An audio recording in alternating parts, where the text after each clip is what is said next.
Okay, AJ, do I need to do that again? Yes, please. Okay, I'm calling the work session to order with roll call. Mayor Lundberg, Here. Councillor Van Gordon, Here. Councillor Moe, Here. Councillor Moore, Here. Councillor Stair, Here. Councillor Woodrow, Here. and Councillor Pictionary. Here. Okay, so we have two items on the work session agenda tonight. The first is our long-term community recovery planning, and Neil should be available for this report. Yes, good evening, I'm here. Let me pull up my screen here.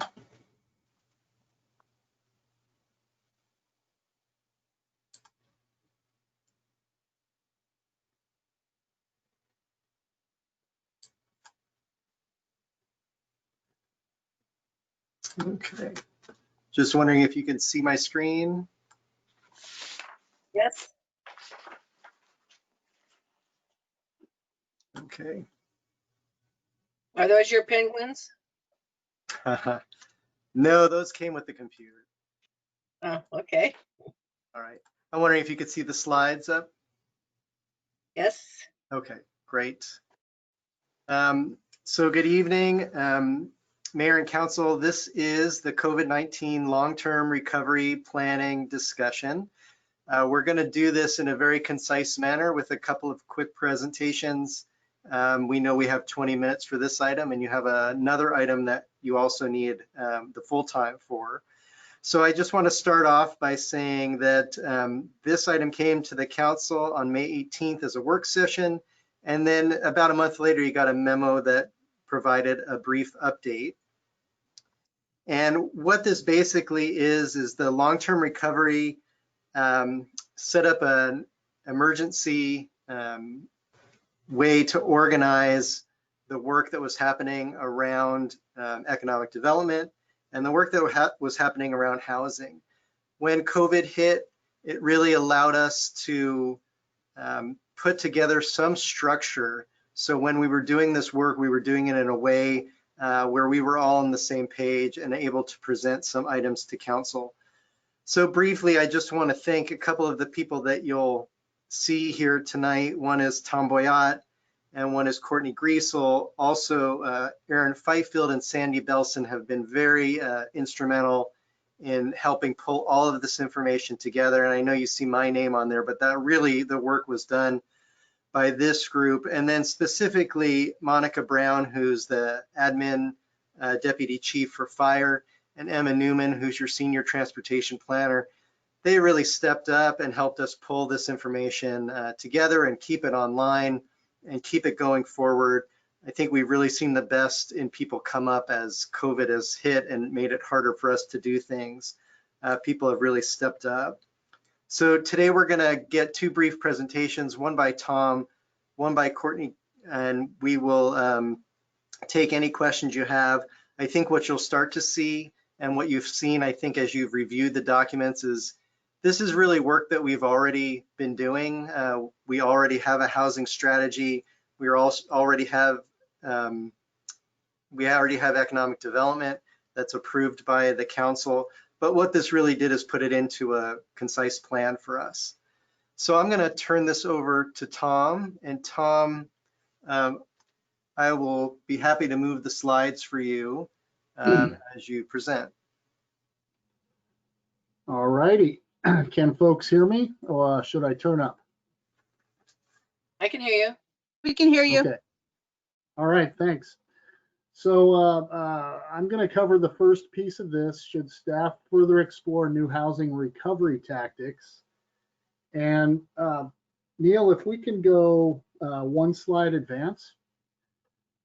I'd like to point out to the council that on the housing side there, support Springfield community members to maintain their places of residence was the initial housing goal that you gave us the head nod for back in May, and we've been working towards that. And in fact, you have on your agenda later tonight from business from the city manager, I believe, looking at the COVID CARES Act CDBG money and how to disperse that. The new piece in there is support growth and opportunities for future housing. And I'm going to take these one at a time, but spend a little more time on that second piece. And so, Neil, if we could move the slide, thank you. So these are the activities which staff has been engaged with and continues to be engaged with. And then if you see the second bullet on the page there, the senior meal delivery, along with increased dollars to help people stay in their homes, is on your later agenda. So this is what we're doing, and just a moment for me here to check in with you and make sure that on this track, this is what you're expecting. I have a question. Yeah, Sherry, go ahead. The Cebu Pod project, could you explain that, please? Well, I can probably explain it better. Okay. You probably can. Thank you. Well, and there's an update to it. The kids, they're, primarily ones that are anywhere from 12 to, 15, 16, that either have ran away, got kicked out of home. They have no place that they're actually living, and many of them, including Springfield kids, are hanging out downtown Eugene. So Chief Lewis and myself sat on a project committee with Grace Serbu and Eugene, Lane County, etc. And we're trying to get one of the empty pods from the Serbu campus, because not all of them are used, to have a day center and even an overnight shelter for the kids, so they would have a place to be, and then have navigation services to try and either reunite them with their families or get them the services they need that keep them in school, et cetera, et cetera. Understand it's, my interest was Springfield kids that are showing up downtown Eugene, maybe not getting into the best activities. Since then, I just got an email from Megan Schultz today that the pod itself created problems because the kids would be next to kids that are actually incarcerated. So there's another building on sort of in that vicinity, and I can't remember which one it is. But anyway, it's one that's available. And what she told me, that it's the McKay Lodge building on the DYS campus, has recently become vacant. It's owned by Looking Glass on county property. And so they're looking at it and they think that building will work. But being part of that project is to help make sure that it gets off the ground and that kids have a place to go. So it's a kid center versus an adult center, but they're moving forward with that site. So who would be the nonprofit that would oversee that program project? Well, it's being put together in a couple ways. I think Looking Glass might be, and and this is, they would probably, don't talk about, we haven't decided, because they haven't actually worked out the details. So knowing that Looking Glass has been at the table, Lane ESD has been at the table to provide education services. So, and the county, of course, is at the table because it's on their property. So is this somewhat in place of Station 7, or is it Station 7? No, Station 7, well, one, it's out in the hinterlands, basically. Right. Two, it doesn't address the need. Okay, So but you have a lot more kids that need to be served. And this is close to Springfield, where it's right on bus lines. So Springfield kids that could get to it pretty easily. So is Station 7 still operational? Yeah. Okay, thank you. Uh-huh. Okay, I'll jump back in unless there are any more questions. Neil, if you could advance the slide. So moving on to housing recovery, we've been engaged along with Courtney Griesel in conversations. We've talked to the home builders, to Hayden Homes, to several of the affordable housing providers. And we're basically asking them, how's it going, and what is on your minds as far as how the city could support the market rate housing industry.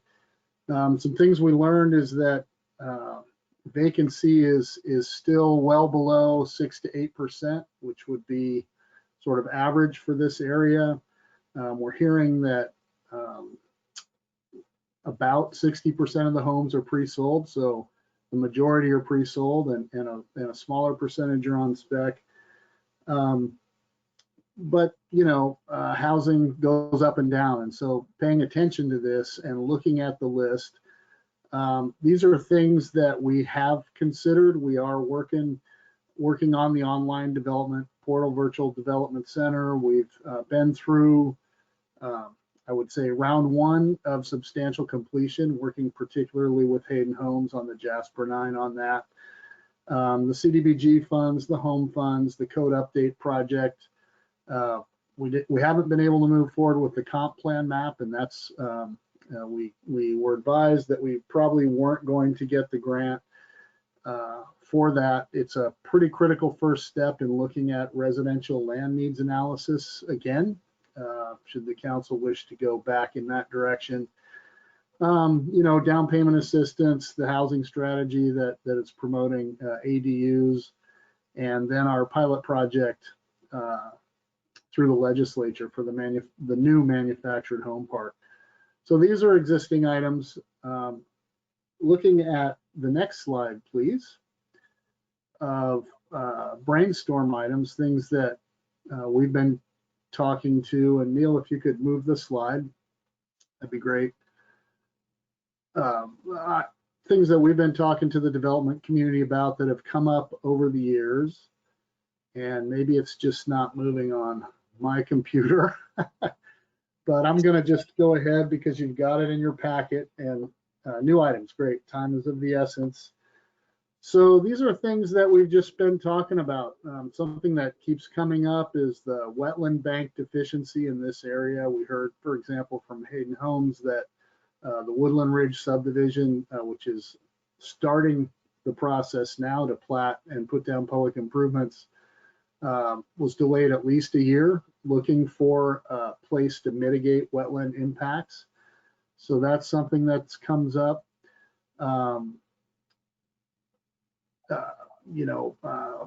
Your discussion with Willamette Lane and Sub, but particularly Willamette Lane, about the SDCs that they're charging, and there seemingly being no way to catch a break there.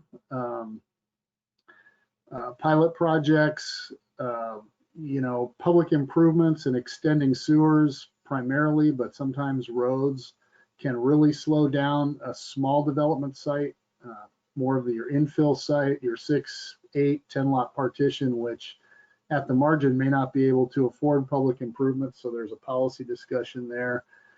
And just the other things that you see on this list, and I believe on the next, nope, then it goes to Courtney. So, those are the kinds of things that we've been talking about. Yes, sir. I defer to the mayor. No, I don't need to jump on them all the time. Tom, you can see their hands going up. Okay. All right. All right. I guess the comment that I just wanted to make was the emphasis on the Team Springfield piece, right? Like, it's going to require all the jurisdictions finding a way to sort of paddle this boat together to be as effective as possible. And especially since we've got, a couple of affordable housing, either projects or land banks that are really tied up in wanting to get the other jurisdictions to be bought in. Anything that we can continue to do to push on the staff level to sort of drive cohesion there. And for us as elected officials, we still have to talk to our counterparts and get people bought into the idea that it's going to take all 4 of us to solve housing problems. Meaning the 4 jurisdictions, not 4 individuals. Mm-hmm. I have a question. Yes, Counselor Moore. About the early learning hub combined with affordable housing. Could you, explain that a little further? I wish I could. I might have to have Neil or Aaron come back in, but it's something that is increasingly something that comes with a subsidized housing project. It's something that Aaron has been talking to Homes for Good about, bringing that early opportunity into the project itself. That's the limited information I have on that topic. I'm pretty sure Aaron's available, or we can get you the answer in writing, which might save some time. Okay. So Tom, just to, because one, I live down the street from the park at Emerald Village, but that was a project I was on that board when that got built. That's an affordable housing project. And as part of the tax, I believe it was part of the tax credits to get tax credits. It's similar to the Fifth Street apartments. They need to be located near a bus route. Is that to do affordable housing and using, I believe, I don't know if that's still true, but to get tax credits for that project, they needed to have a center. So if you're looking straight on at the complex, there is a community space, but that community space is ran by social service agencies that work with children, which allowed the developer to then receive tax credits. And I remember it because the playground that's right at that front end, the kids that weren't in the programs didn't get to use that playground. And so somehow or another, somebody contacted me and we got a second playground put in the apartment complex. But that was a requirement to get tax credits, is to have early learning as part of that affordable housing complex. Thank you. So generally, we're looking for your input as to which of these items to do some more research on, look at their variable costs, try to figure out how we would resource something like that and bring those back in the fall for a prioritization discussion. And I heard from Councilor Van Gordon that the Team Springfield angle is important to him. Well, I would ditto that Team Springfield approach, because we have 4 different pieces of property that are owned by other agencies that are reluctant, or reluctance probably generous word, to work with us or work on the idea that affordable housing should be a priority for all of us. So, and Joe, you had your hand up. Yes. Yeah, I was just going to reiterate the same thing. I think for us to have any type of energy behind getting some affordable housing built is that we actually have to have partners, because we cannot do it autonomously. We have to have buy-in if we're actually going to call it a Team Springfield. Otherwise, there's no Team Springfield. Leonard? Thanks, Mayor. I see among the possible avenues that we are pursuing the development of a new manufactured home park. Would that be above and beyond the one that we're developing with St. Vinny's? No, I think that refers to the one that we're working on with St. Vinny's. The challenge there so far is related to what the mayor said, is finding the land for that site. Okay. And then we want, obviously to prove the concept with the state's money and watch it succeed, and then find a way to replicate it. Very good. Thank you, Tom. Sherry? I have a question about the small subdivision infrastructure strategy and feasibility assessment. And then you say pilot project to expand design services to public improvements for small development projects. And are those somewhat the same ideas? I know we have a lot of smaller lots that are not developed in the city. And, so I know that the cost of some of that planning and design and the infrastructure is really prohibitive to create affordable housing. So is that what that's referring to? This is actually, and again, please accept that it's a brainstorm. It was an idea that got thrown on the whiteboard because, and I will say that, this could potentially be a little bit challenging with the private consulting market, which typically supplies engineering and construction services, or well, engineering and design and permitting services to the development community. But what the city does is the city inspects, first reviews all the plan sets to make sure that the plans conform to the public improvement standards, because the council will accept these improvements and they'll belong to the public thereafter. And then we inspect these projects and then sort of green light them through the process. So if we're already involved to that degree, would there be any cost savings in looking at an enterprise approach on these smaller lot subdivisions to simply taking that step and providing the design work? And as I said,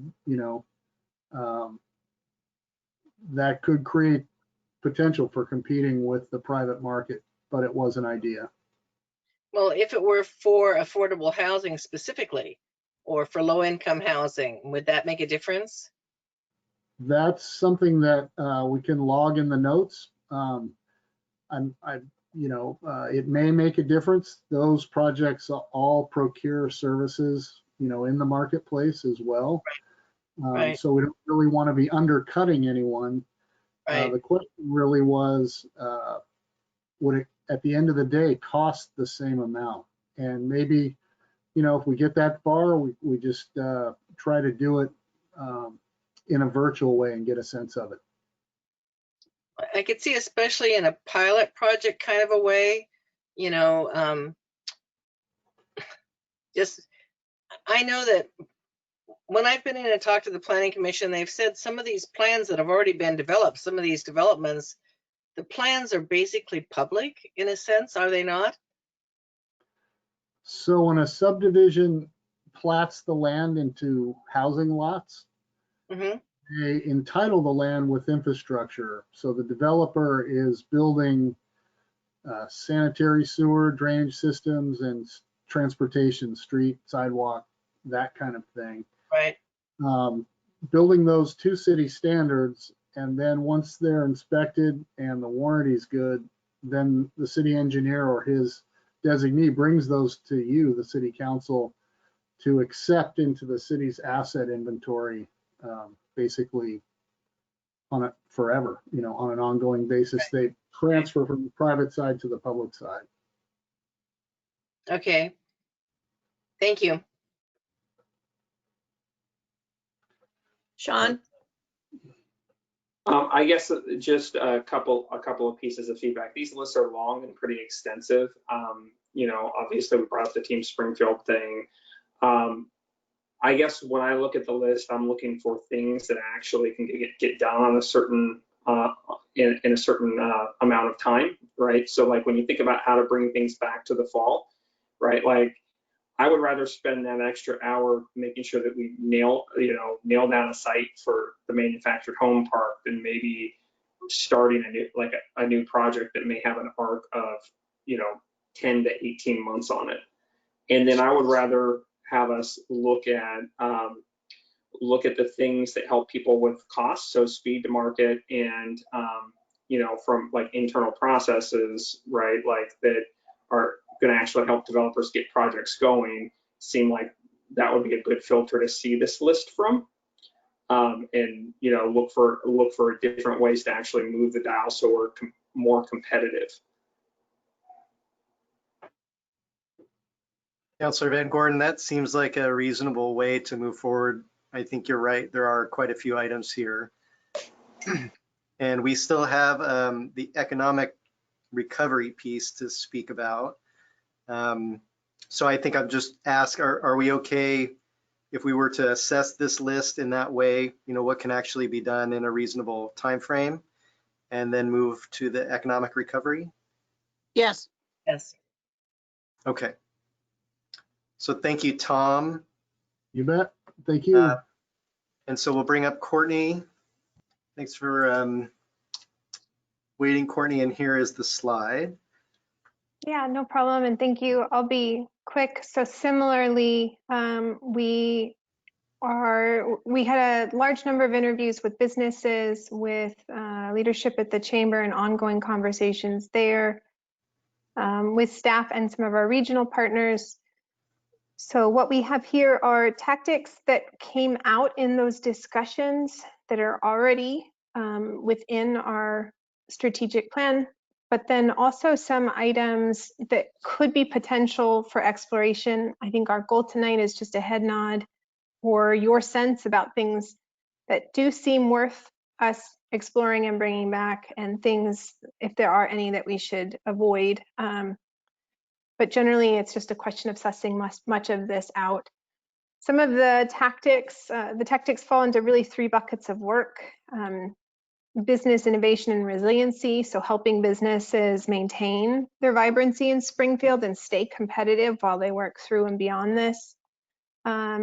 Continuing to invest thoughtfully in how we influence the development and the access to public assets, both ours and also assets owned by our regional partners like Willamette Lane and Sub, and then continued outreach and strengthening of the retention and advocacy work that we do. These were all avenues that the interviews really highlighted as important to them. I think it gets to the point about speed and money to market and ease of doing that work.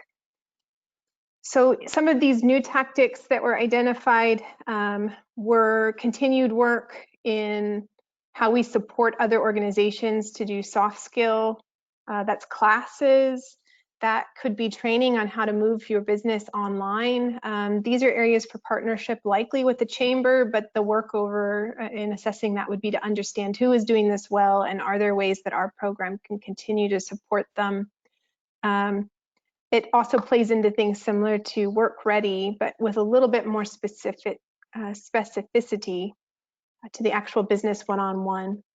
And then also examining where we might be on doing innovation funding. We could be looking for grants or use of our own dollars similar to CDBG to help businesses do kind of layoff aversion or prepare themselves to be viable in a kind of new version of what the economy will look like during this and on the other side of it. Neil, the next slide. Thank you.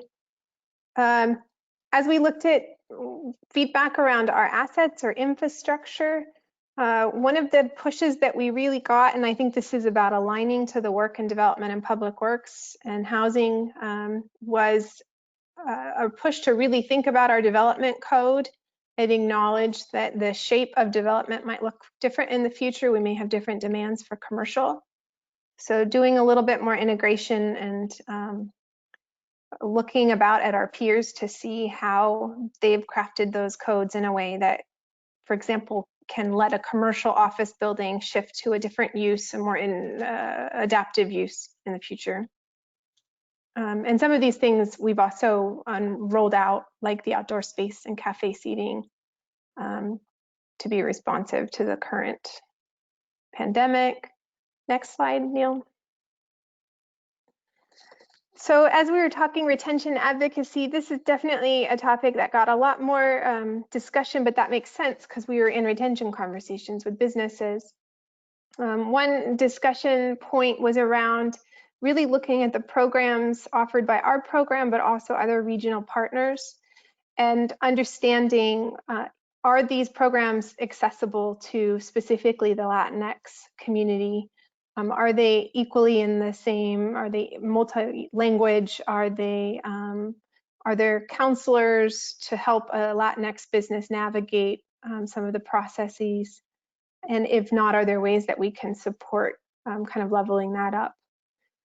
There was an acknowledgement from businesses that they really are paying attention to us and looking to us. They have appreciated the mayor's weekly updates, and that community-wide recovery messaging has been valuable, and a continued investment in that seems to be meaningful, that it becomes really part of our brand. And ongoing partnerships for advocacy at the local, state, and federal levels. Another element that's come out top kind of center is around childcare and social service. Resource advocacy, I think this gets to some of the early learning hub ideas, some of the housing resources, but taking strong positions on supporting our companies and accessing, our families and accessing those social resources. An acknowledgement that our businesses really see employees as community members, and they're definitely pivoting how they think about their own workforce and trying to make sure that their employees are stable at home, which is maybe a wonderful outcome that the employers are talking so outwardly about that. So yeah, I leave time for questions. Councilor Stair? Thanks, Courtney. I'm certainly in favor of business retention, and specifically with regard to the hotels and motels in Springfield right now. I know that their occupancy is really rock bottom right now. I wonder, I know we're not exactly made of money right now, but I was wondering if one option that we might have toward business retention might be to subsidize the hotels and motels that we've got toward allowing longer occupancy of the motels instead of nightly rates, maybe weekly and monthly rates. And if that's possible, then I think that we could probably keep some motels and hotels running and open for business where they might not be able to otherwise. I think we could put that on the list and have some conversations and explore what that might mean and what those hoteliers' perspective might be on that. I wouldn't know how to answer it yet, but that could be a tactic to add to the list. Thank you. Sherry? So I'm thinking that I would hope that we would see this as being widespread throughout the business community. So not just downtown or Mohawk or Glenwood or East Springfield, but throughout the entire area. And one of my thoughts was, I know that, you know, community gatherings, we've canceled everything, but is there something we could do that would encourage people to get, you know, to shop, to eat, to come to Springfield? One of the things I saw someplace, somebody was talking about drive-in theaters, and I don't know where Willamette Lane could set up a drive-in theater, but you know, I'm just being crazy ideas. But if the city could encourage public to come to out and about a little bit in a safe way during this time, I would be in favor of, because we've basically canceled everything, haven't we? It has been constrained. Yes, Yeah. we've talked about drive-ins, and I think that's actually a place that staff have really stretched their head around ways to use parking lots and things of that nature. We get into the category where the person owning the event starts to question if they want to take on the liability of shared bathrooms or, but I think continued evaluation of that and, you know, the use of the flexible outdoor space permitting that was allowed could allow an approach to examine it. Your point also about how to encourage people to get out and about and shop has really gotten to the root of the tactic around in helping businesses invest in innovation, creating interfaces getting their product online or helping a lot of the transaction occur before the patron gets there so that they're ready to go in the moment. So I think that that's good, solid points. It is definitely citywide, not just downtown. Right. Oh, good. Well, I see, like, for instance, the fact that Willamette is doing their concerts, but doing them in a way in which you rent a space, a pod, and you have to show up a certain time. And I mean, there's quite a number of restrictions, but it's still allowing people to come out and enjoy summer in Springfield and Willamette. And, you know, so I wouldn't want the staff to spend a lot of time with that, but, you know, just some kinds of ways in which we could show that we're alive and well and moving forward. Yeah, and I will say real quick, I see Councillor Van Gordon as well. Willamette has picked up the ball on the movies in the park piece. So it does look kind of like a nice, almost normal experience. Yes. Okay. Councillor Van Gordon. Just a couple quick comments about some of these items. The telecommunications and the fiber investments, right? Like that's probably the most critical thing that we could do long term to, you know, really drive the competitiveness of the city, right? Especially as we still sort of work at home, you know, people are sort of in transition. There's just a lot of benefit to continuing that partnership and making sure that we turn it into something tangible and mature that as a product.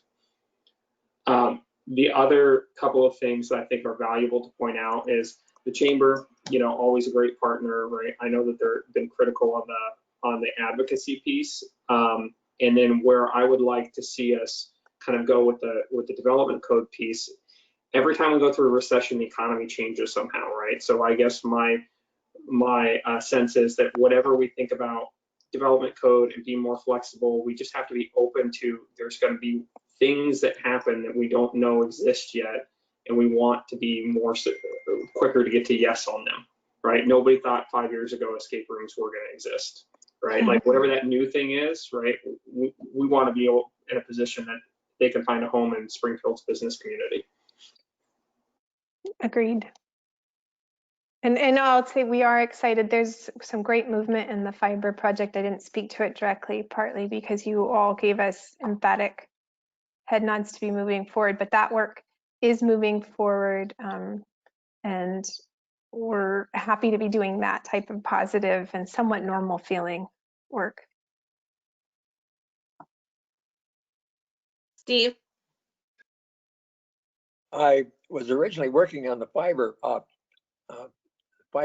project from Eugene to Springfield, and I've teamed up with John DeWinter with Sub, and we've been supposed to have a meeting with somebody like the mayor, and that hasn't happened yet. But Sub's been going along with the project. I don't know what they're doing because I can't get into a meeting and find out. So I don't know what's going on out there. Well, I have asked for that meeting for at least 50 times. So as far as I know, it's supposed to be being scheduled. Thank you. Please do. So do we have any other comments on this one? I know we've gone over on our time a little bit, and we apologize for that, but there was a lot of information. Okay, we appreciate all your feedback, and we'll continue working on the things that we think we can move forward as directed. Okay, thank you, Neil. Thank you, Courtney. Okay, so the next item, and we have exactly 20 minutes, is boards, commissions, and committees. Mary Bridget and AJ. Hi there, this is AJ, and Mary Bridget's here to help me through.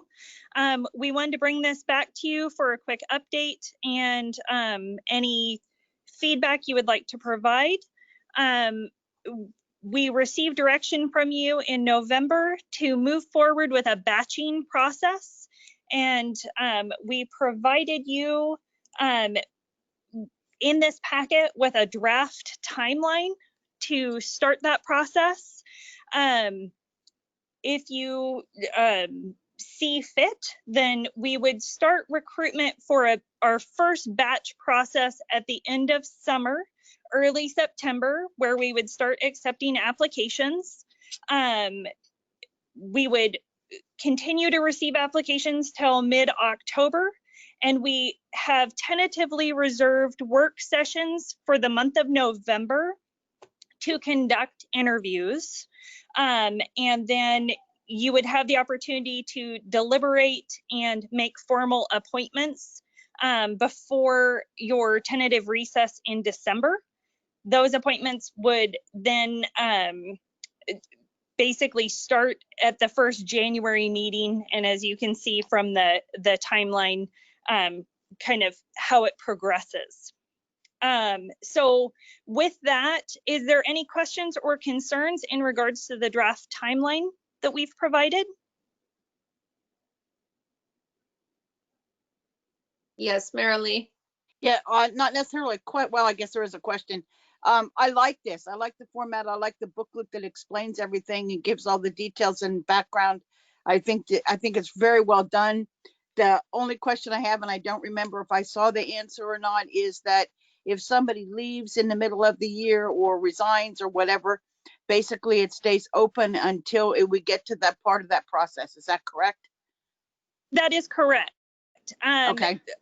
Our thought on it is, as long as we have enough members for them to continue forward and have a quorum, then we wouldn't fill the position until the next recruitment. We do have the flexibility to do a mid-year batch recruitment, but since this is a pilot year, we kind of don't know what to expect yet. So we've Right. built in some flexibility, but a board and commission could operate if one member moved or resigned, they could operate with the remaining members. Right. Okay. Yeah. Otherwise, yeah, that answered my question. And yeah, I read through the whole thing and I thought this was great. I love the organization of it and the background information. And I appreciate all the work that went into it.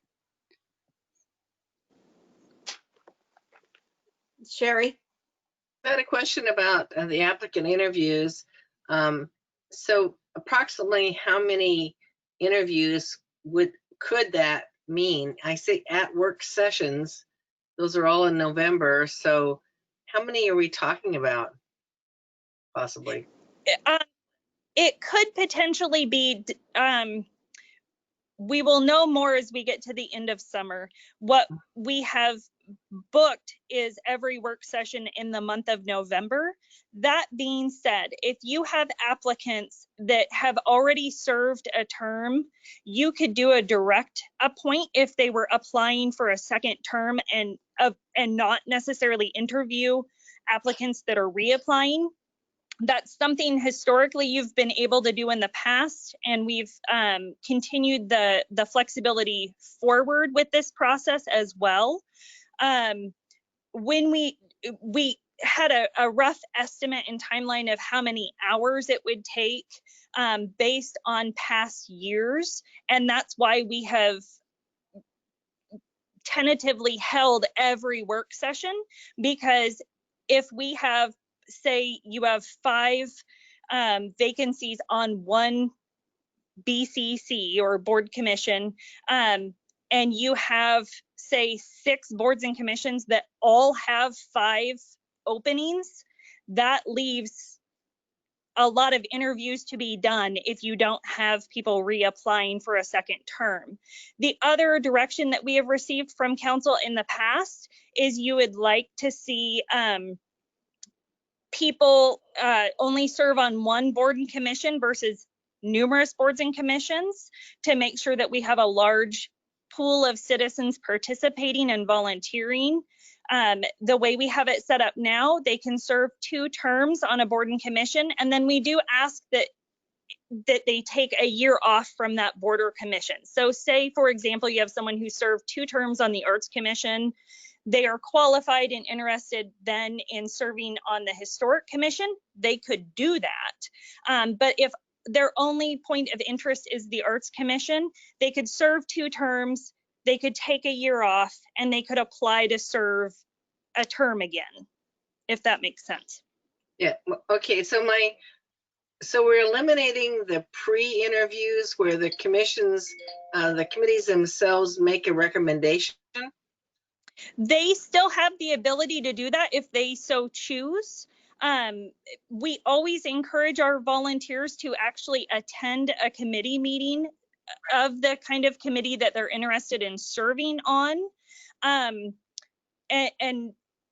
we do, the committees do have the ability to do that, where they do a like a pre-interview and put forth, but it's not a requirement that they do so. Each one is kind of they each have their own niche, and we are trying to standardize a little bit, Right. but we are also trying to allow them flexibility as well. Okay, my only concern is that, and you know, this might become overwhelming with the number of interviews that we're going to be doing. So, and I realize it's a pilot year, so you'll know. Yes, we will definitely be hearing feedback, I'm sure. Hey, Sean. I think this looks really good. I guess my one follow-up comment to what Mary Lee said is I'm actually fine in most cases with leaving that position open. A lot more concerned about the Planning Commission, which is, you know, meets a lot more regularly, about having enough staffing there. We can kind of observe this and see how it plays out over the next year, but you know, if it's going to impact the actual work of the commission, I'd rather just get to the mid-year and recruit for a replacement specific to the Planning Commission. And that is part of the reason why we have flexibility built in and the ability to mid-year. There are certain boards and commissions that we don't have flexibility with. There are certain ones that we have a statutory requirement by the state to have. So in those cases, we would deviate from the batching process, and you would see that on a case-by-case basis on the ones that we do have to do a mid-year recruitment. That would normally be because there's a state requirement or a mandate that requires us to do so.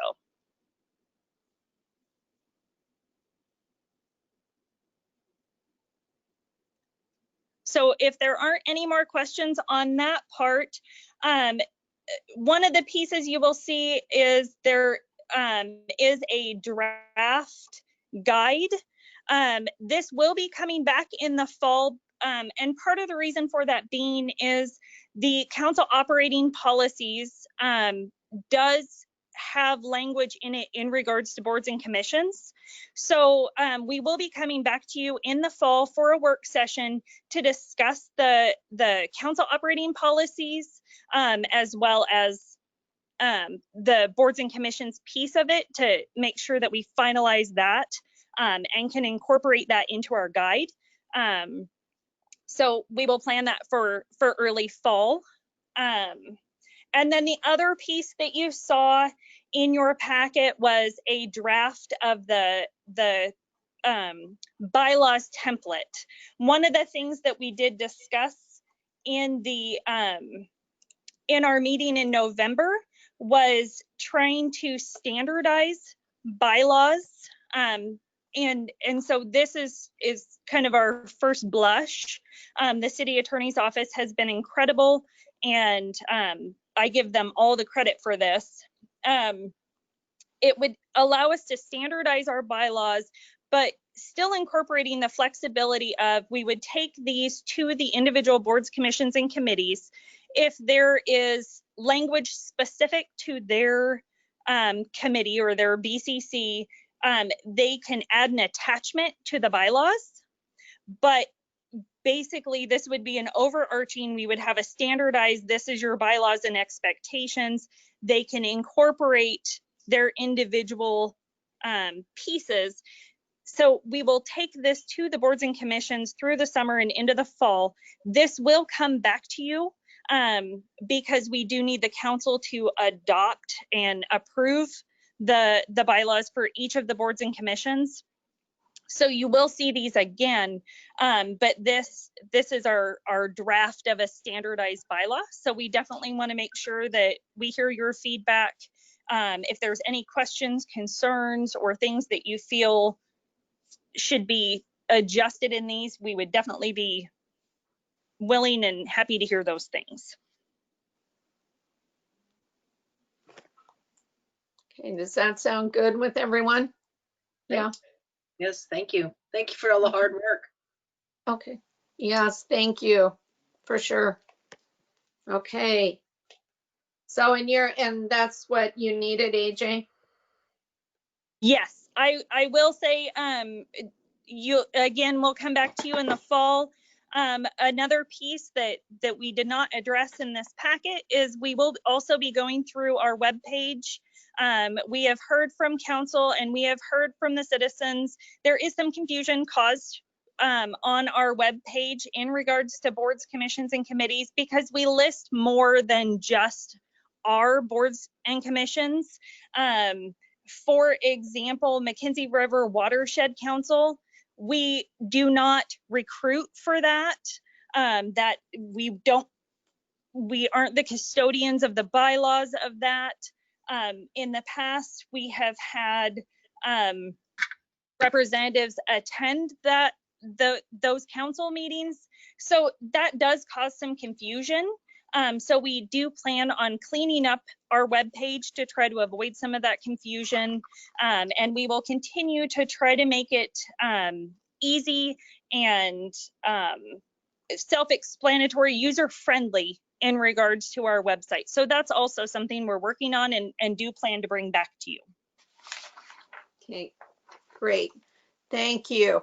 Okay, Thank you. so I think we're, Well, I just wanted to say thank you for that. And so I'm assuming that maybe a link to those committees and so their minutes and the members and all that sort of thing would be incorporated into that website.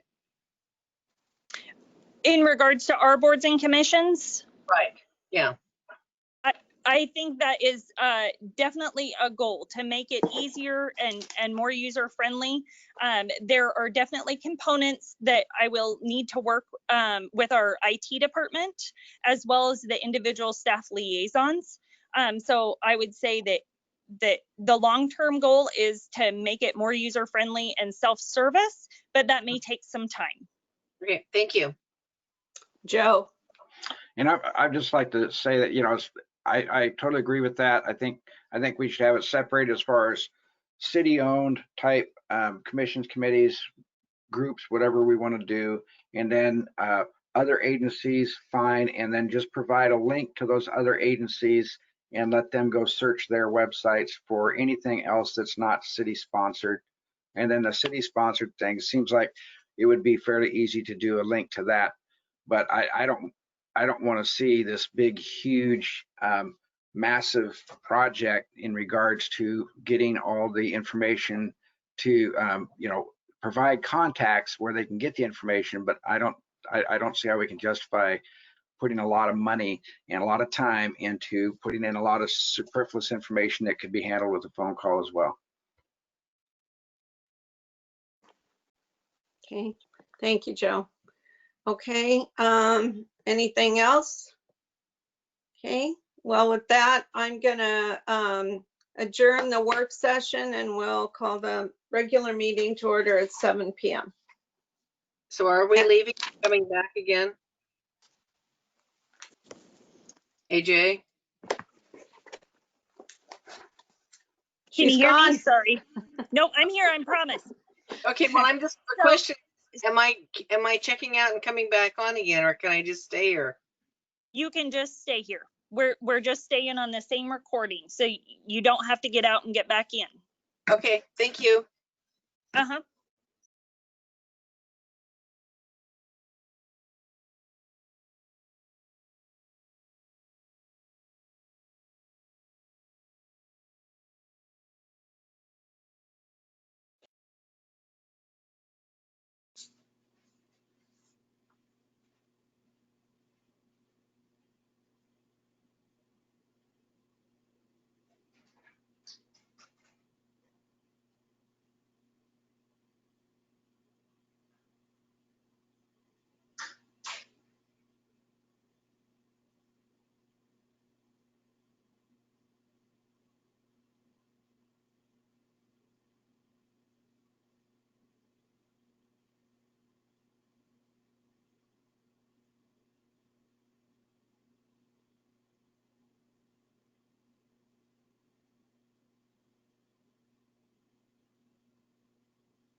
Just.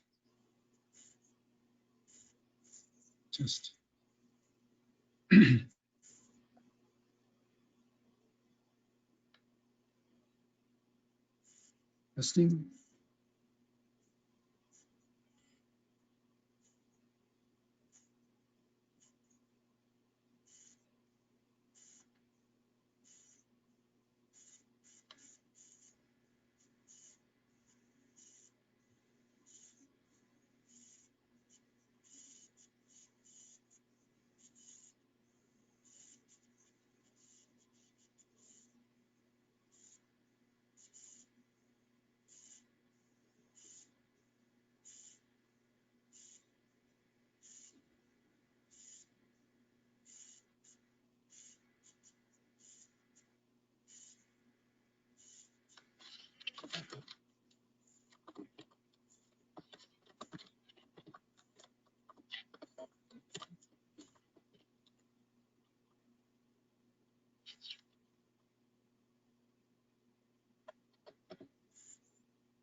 Somebody's phone's ringing.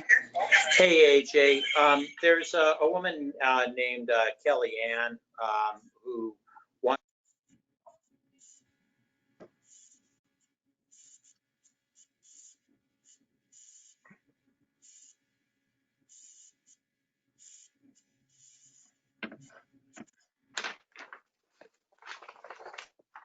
Okay. AJ, are you ready to start?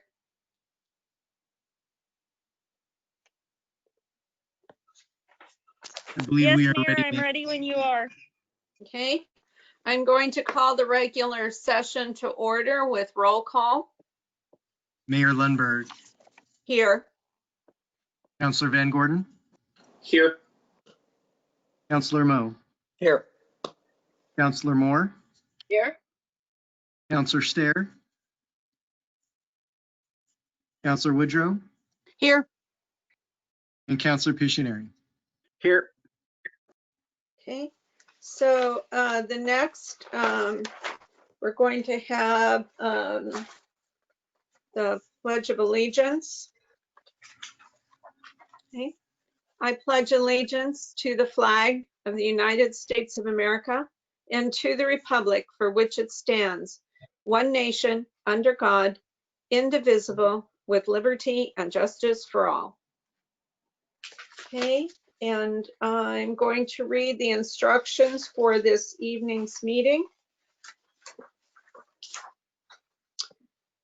As we begin our meeting tonight, I would like to ask members of the audience who are joining us by phone or online to please keep yourselves on mute until you are called to provide public testimony. There are 2 times designated for public testimony this evening. First, we will have public hearings, which will be a time for anyone to speak to the specific items listed on the agenda. After the public hearings conclude, there will be time listed as business from the audience. If you are joining us online with a tablet, smartphone, or computer and wish to speak to either of those times, please use the chat window. It looks like a speech balloon in the upper right corner. Please send a comment to the organizer with your name, mailing address, and the subject you would like to speak about. You can select the organizer at the bottom of the chat window. I will call on you when it is your turn to speak. For people calling in by phone only, you are in listen mode only and cannot be called upon. The order of public testimony is as follows. 1, anyone in person in the council chambers, AJ will notify you. 2, anyone on who has been submitted a chat. 3, anyone who has submitted email in advance. If there is remaining time, Neil will read emails into the record. Okay, and with that, I'm going to call for the first item. Mayor, the first item is the consent calendar. Okay. So, We have hand up. yes, Sherry. So I'd like to pull item F, authorizing the city manager to ratify the collective bargaining agreement with the Springfield Police Association. Okay. So I'd like to make a motion to approve the consent calendar excluding item F. I second. Okay, please vote. And who's taking, right? It's a roll call vote. Yes, Counselor Van Gordon, Yes. Counselor Mo, Yes. Counselor Moore, Yes? Counselor Stair. Thumbs up from Counselor Stair. Counselor Woodrow, Yes. and Counselor Pictionary. Yes. Okay, that's 6 in favor, none opposed. So the other item that was pulled from the consent calendar. Yes. I received, and I'm assuming the rest of you received, a number of emails from constituents who were concerned about approving a 3-year contract with the Springfield Police Association because of all the news and all the things that are happening related to policing. And I just wanted to make sure that we didn't just pass this in the consent calendar without having an opportunity to make known to the public why we are going forward with this. And just I spoke to a couple different people about the fact that we have already negotiated this contract in good faith and been working on it. I don't know if Chaim's available or not to comment on that. And then I also am aware that there are some issues with the fact that we have already have a tentative agreement that's really difficult for us to change at this point in time. So if somebody could just speak to that, I would appreciate that. So is it Mary Bridget or Chaim? Are you available? Hi, this is James. I'm here. Okay. So I apologize, I wasn't quite clear on the question. Were you asking with regards to the contract and upcoming legislation? Well, that is one issue, but what I was more concerned with was that the public would understand why at this point we're going through with what we had already negotiated with, and what kind of issues would come up if we were to change what we've already negotiated and it's already been tentatively agreed to. So if you could just speak to that in general. I spoke to you earlier today about my concern that the public understand. You know, I had received several, I think you received those emails as well about this contract. Okay, I'll do my best to cover, and then I'll let Mary Bridget step in where additional information is needed. What I would say is that we began bargaining in February, on February 27th of this calendar year. The bargaining process includes a series of ground rules that we've agreed to as part of that process. We've been bargaining in good faith. We have tackled and worked on 18 different parts of the 25 articles that are within that collective bargaining agreement.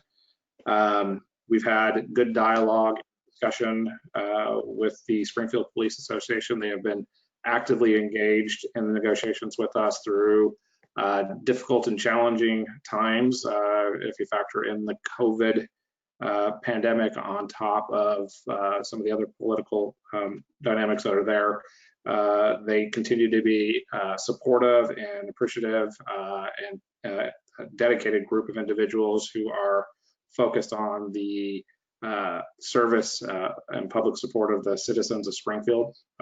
This bargaining unit is also made up of more than just police officers. It includes administrative staff and records and dispatch, property and evidence, as well as the detention non-sworn officers and sergeants that are in that group. SPA is also what is called a strike prohibited unit. So what that means is that if we're unable to reach ratification either by council or by the bargaining unit during the first 150 days, then either party has the right to request mediation. And then if we're unsuccessful through mediation, go to arbitration. And an arbitration's rules and final decisions would be binding. And they have a series of principles I won't specifically cover to that. So we're coming up on that 150 days. You know, I've gone to council on 2 different sessions to seek guidance. Obviously, this was well in advance of some of the current details that we're in today. But that ultimately led us to tentatively agree on all articles. And so I strongly encourage the council to support and ratify this contract and allow the city manager to sign the collective bargaining agreement. I don't know if I answered your full question. I know that there's also I think there's 5 different legislative elements that are just recently signed by the governor that's going to come into law. Those elements wouldn't change the contract as it's written today, but there may be additional items that we would have to negotiate. And that does happen from time to time where laws change that now conflict with existing contract language. And that process, when that occurs, which is built into the contract language, is that we have an obligation then to meet again with the union and negotiate on that specific article or articles related to the legal conflict. So agreeing to do that today or agreeing to ratify the contract wouldn't limit our ability to negotiate things that would be unlawful under new laws. Councillor Stair.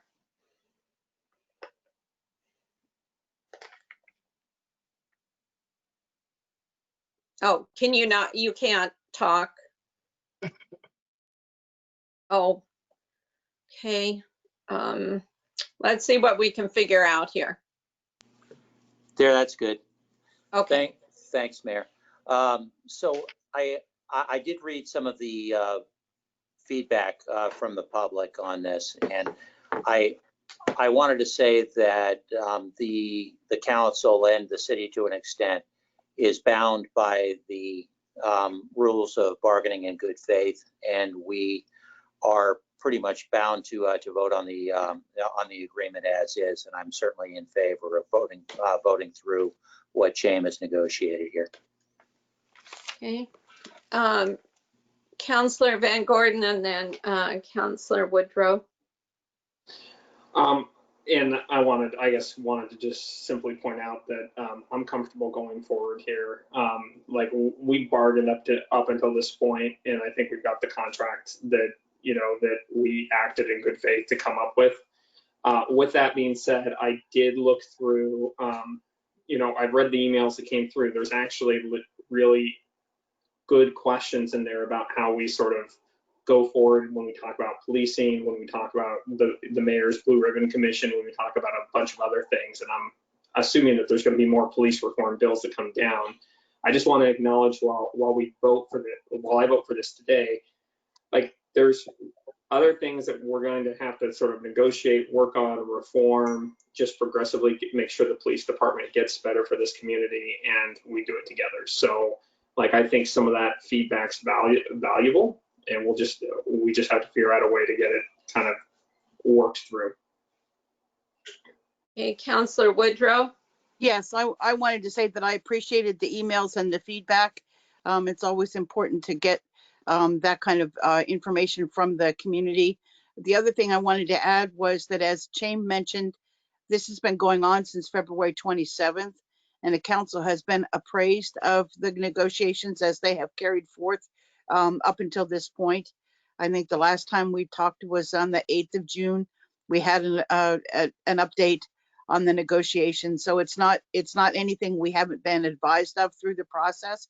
And I'm comfortable with going forward, but also to go along with what else has been said. We're not stagnant. We're going to be dynamic and paying attention to what's going on and what's going to be the best for the department and the community as we go forward. Thank you. Yes, Councillor Moore. And that was my main reason in pulling it, is just that to let the public know that not something that was just going to be passed by in the consent calendar, that we actually have been working on it for a long time. And thank you for all of their input, and pray that they would continue to do that, because we do need continued input for what we're doing here. Thank you.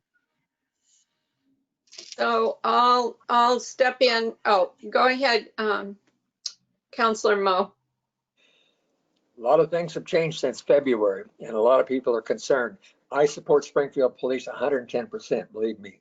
But we have to step up and start realizing that there's going to have to be changes to be made. And if we don't start addressing them ourselves, they're going to do it for us. We don't want that. So we need to keep that in mind. Yes. So I'll go back. I asked earlier today that if Mary Bridget could put together kind of a short explanation of the bills that passed at the state level, and many of them address some of the concerns that were in the emails. So I'm asking Mary Bridget if that can be put on our webpage, because I think it is a little harder to try and go through all of the legislative pieces at the state level and actually understand, and then understand how it affects us, or how we would implement the new laws that got passed just recently, because there are 6, I think there's 6 of them. I think Jamie said it's 5 or 6. Anyway, there are new laws that we will incorporate if we haven't already. So that's one piece. The other piece is there is the Blue Ribbon panel, and we're just starting discussions about how that would operate. But at the end of the day, we want a social compact, which is an agreement with the community about how we want this community to grow, and recognize all of the folks that are here and address some of the issues that have been coming to light in the recent past. So we are being very proactive, but I'm asking Mary Bridget if we can make your memo, I mean, it is public, but make it available, because it is It is short, but it's very well written in terms of explaining the new laws. Yeah, I'd be happy to do that, Mayor. I'll work with AJ on that. Okay, great. Thank you. Okay. So with that, I think we're looking for a motion. I'd like to make a motion to approve item F from the consent calendar. I second. Okay, please vote by roll call. Counselor Van Gordon, Yes. Counselor Mo, Yes. Counselor Moore, Yes. Counselor Stair, Yes. Counselor Woodrow, Yes. and Counselor Pictionary. Yes. Okay, 6 in favor, none opposed. Next item. Mayor, the next item is public hearings. You have 2 public hearings tonight. The first public hearing is establish a fee for Americans with Disability ADA Development Parking Reduction Base Curb Ramp Fee. Resolution number 3, a resolution of the Common Council of the City of Springfield adding a fee for Americans with Disabilities Act ADA Development Parking Reduction Base Curb Ramp Fee to the Master Schedule of Fees and Charges. Kyle Green is here for the staff report. Good evening, Mayor and councilors. Thank you for giving me a few moments of your time tonight. What I'm here to talk about is actually related to development code updates that that happened in January of this year related to the transportation system plan update. And along with that, one of the things that we have not yet addressed and why I'm here tonight talking to you is to talk about this. It's kind of a long title, but Americans with Disabilities Act Development Parking Reduction Base Curb Ramp Fee. What it really is it's another option for developers who are seeking to develop their property. If they, or their property rather, is within 1/4 mile of a frequent transit network, they have an additional option to reduce their minimum required parking by up to an additional 10%. And what the fee that is established for this is to offset that parking. So you have the option as a developer to reduce by 10%. So if you had 40 required minimum parking spaces, you could reduce it by up to 4. And the fee is structured so that from 1 to 4 parking spaces is the base fee that we're talking about establishing. If you were at 5 to 8, then it would be 2 times that fee, and so on and so forth, as long as you don't exceed that 10%. As I mentioned, this is an additional option for them. It is not a requirement. Nobody is required to utilize this, but since it has been adopted into our development code, it is something that we need to have in place should a developer choose to do this. Along with that, the staff recommendation in talking between transportation and engineering, we had set a $10,000 base fee as a recommendation plus the 5% technology fee for a total of $10,500. Again, this does not change any of the land use processes. It's just another tool in the toolbox for a developer to utilize. And with that, I would be open for any questions that you all might have. Councilor Pictionary. Thank you. I'd like to know the justification of the 10,500. I understand that you're using the cost of the construction of one ADA curb ramp, but let's say, for example, you're talking about up to 4 spaces. So if a person wanted to reduce it by 1 spot, is the developer still required to pay the 10,500 to reduce by 1 spot? Yes, the fee would be set, and as I mentioned, it is structured through, so 1 to 4 spots would be the base fee. So yes, And the language of the development code does say that the base curb ramp fee must be set by council resolution, which we're here talking tonight, and must be approximately the cost of constructing one ADA compliant curb ramp. And in discussion with staff internally, we tried to figure out what would make the most sense from a usability standpoint. And so in considering all of those things, this is what our recommendation that came out of that process would be for developers to use.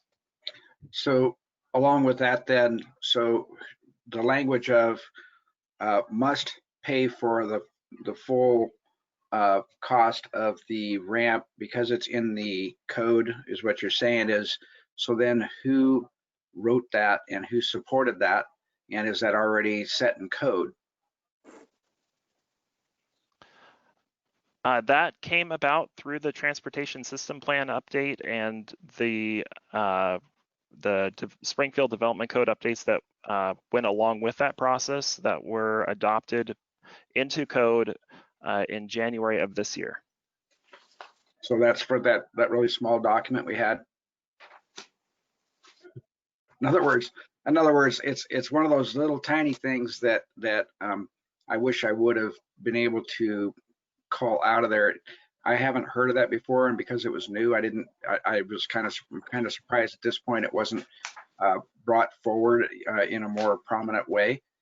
So in a sense, I would like to hear some feedback from the developers, even how, because I tell you, I hear from developers all the time about all the fees. And so are you saying that the $10,500 is the actual cost for one ADA curb ramp? And if that's the case, that's what the city's collecting is at cost, and there's nothing else, none of that dollars are going anywhere else. The dollars that fee was based upon, and in analyzing this, staff going through this, and the code language as it existed and the intent of the code language that was put in, what came out of that was it was really one corner of an intersection was the intent of the fee.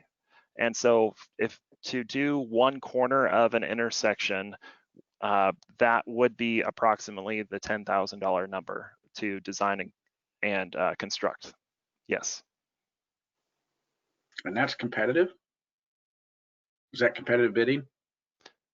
That would be through the total process to, yes, design and construct that through a public contracting process. Okay, thank you.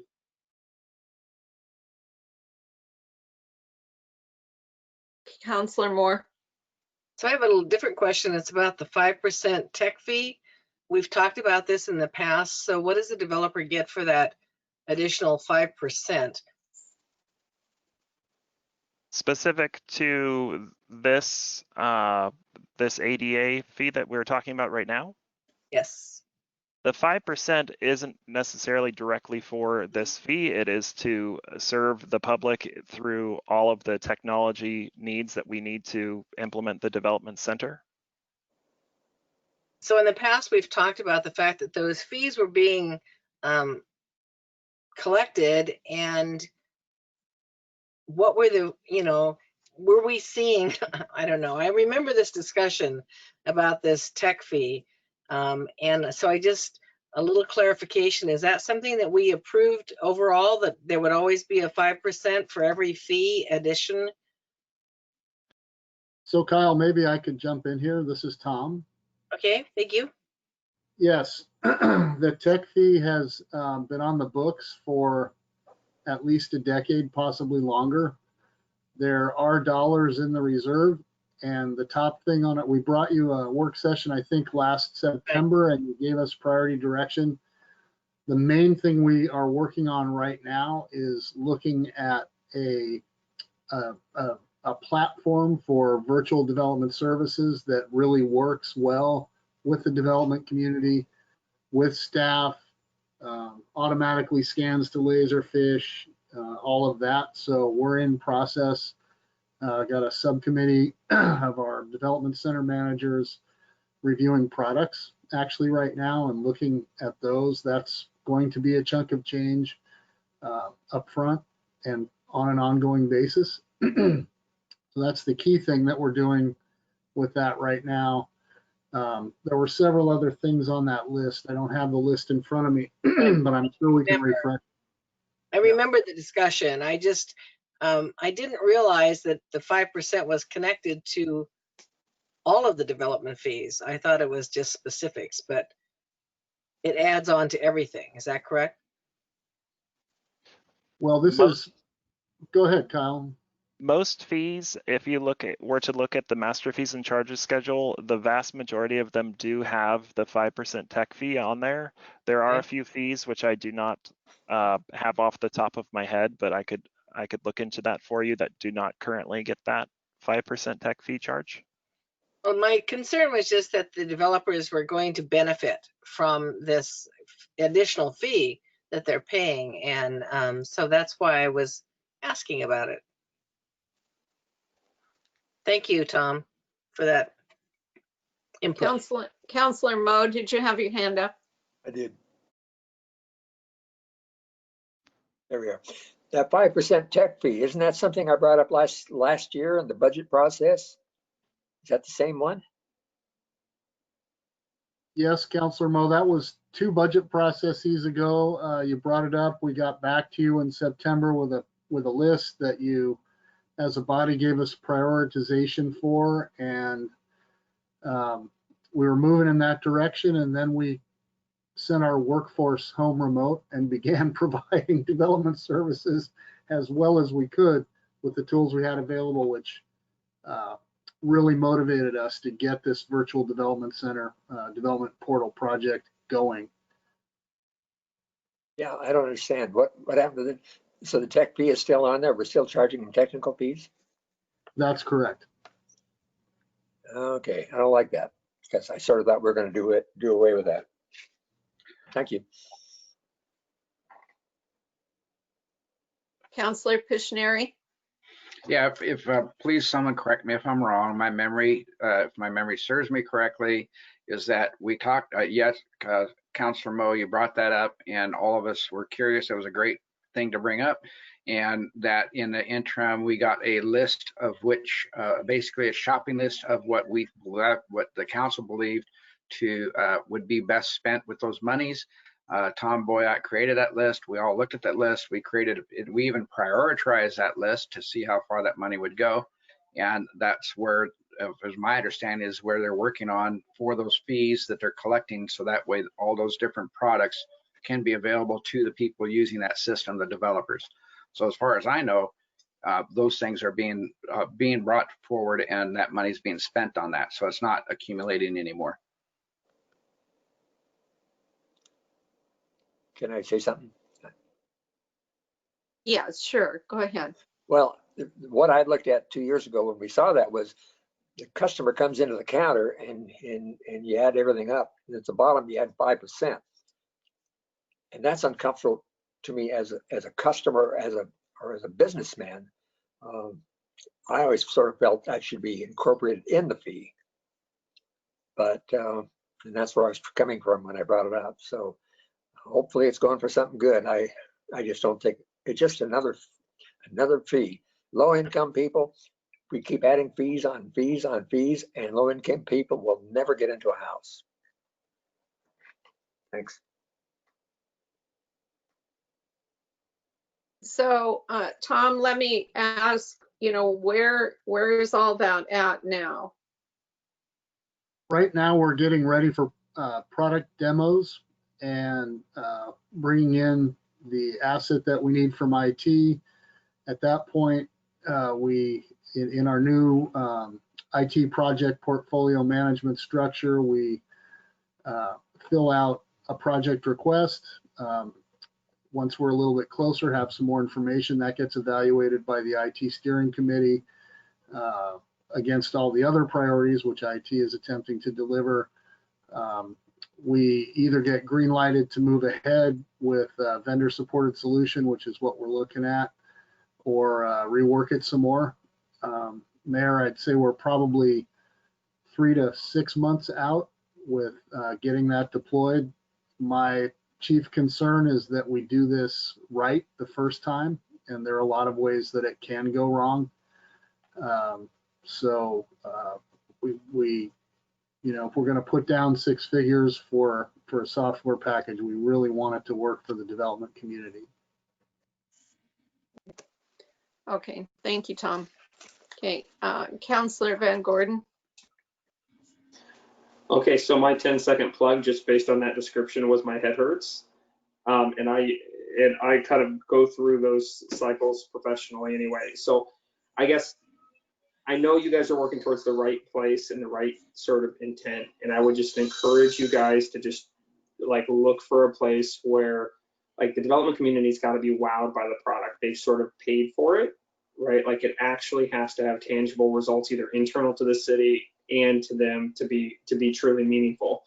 The other portion of it is, right, like again, I would just encourage from an IT perspective, the more layers and decisions and steering committees that you guys have to go through, right? That's just building structural costs that prevents us from getting things done.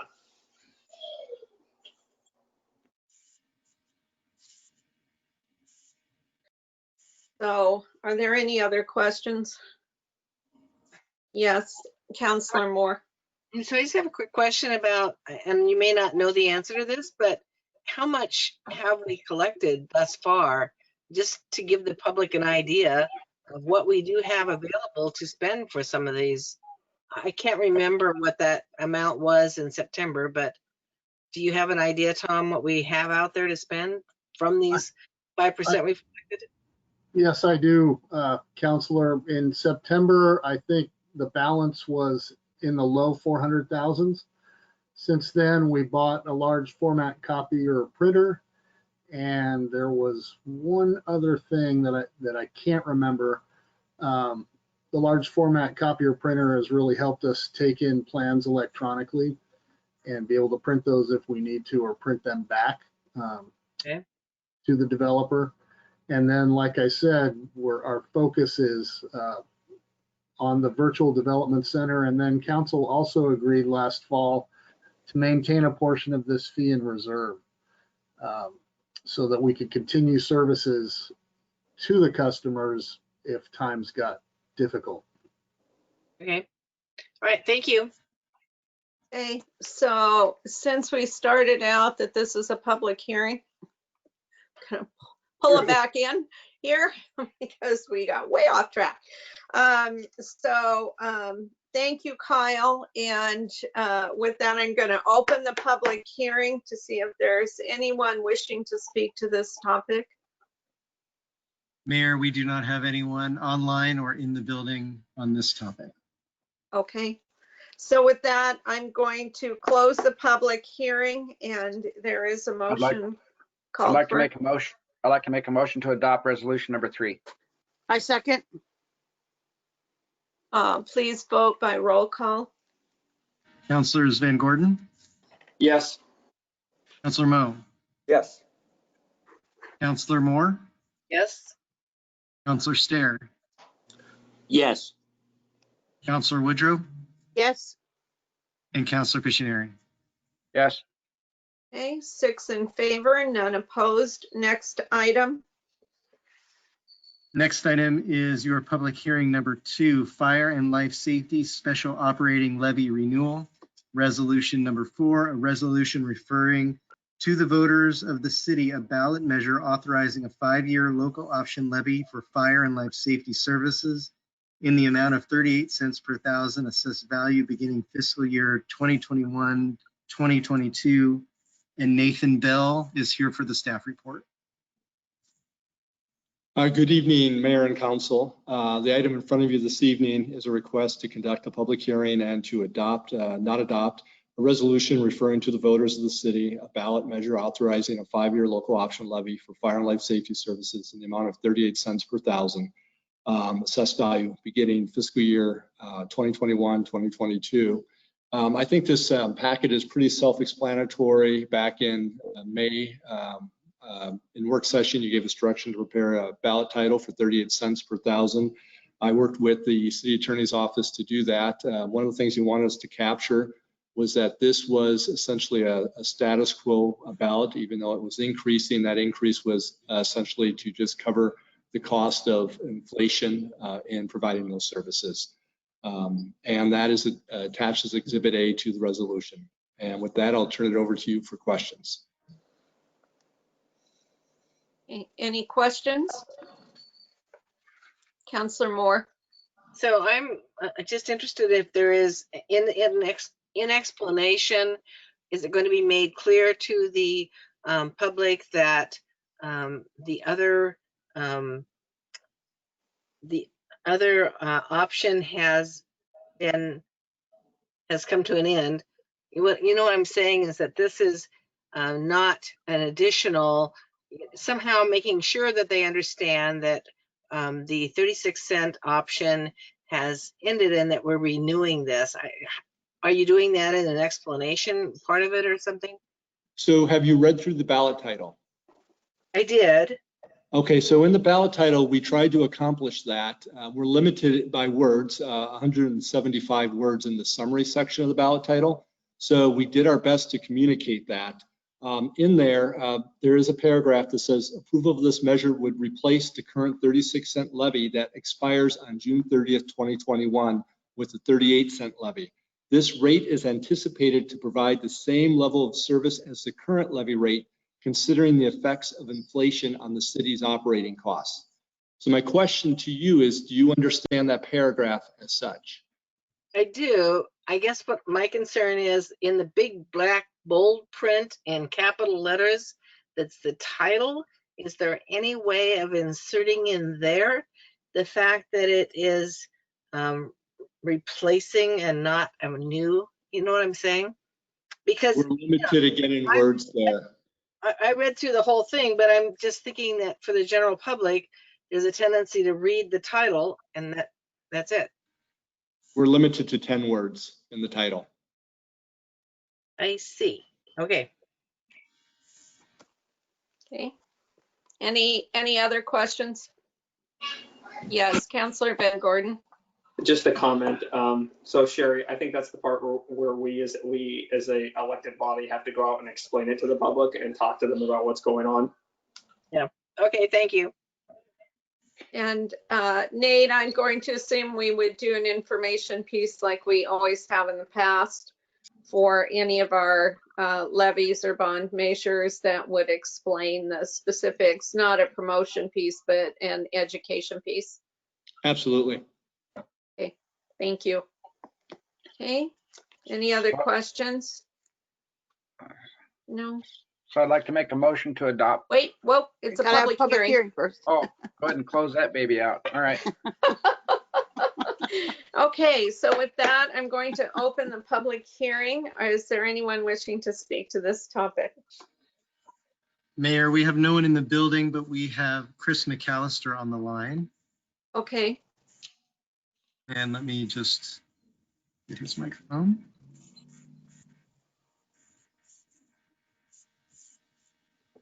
Okay, Chris, your microphone is on. Madam Mayor, members of the council, my name is Chris McAllister and I live in Ward 3. Thank you for this time on this hearing. I understand that this is a sunset levy for 5 years, and I was curious, given that there's a couple questions. This says a third of the repairs and upkeep are in training is covered, and a third of it comes from the general fund. Where does the other third come from? Also, as this is a part of a shared network between Eugene and Springfield, does Eugene contribute to some of the upkeep and training for items in the same firehouse? Also, knowing that this is something that is tied to our property tax, I was curious if we were to add 2 more cents to the levy, could we do that during the sunset period, or does that have to wait for another levy to be passed if we say we're to move cahoots over from fire to, from police to fire, or to expand trauma-informed training to our EMTs and firefighters who sometimes are encountering are unhoused and mentally unstable for the first time? I yield the balance of my time. Thank you for your time and your service. Thank you, Chris.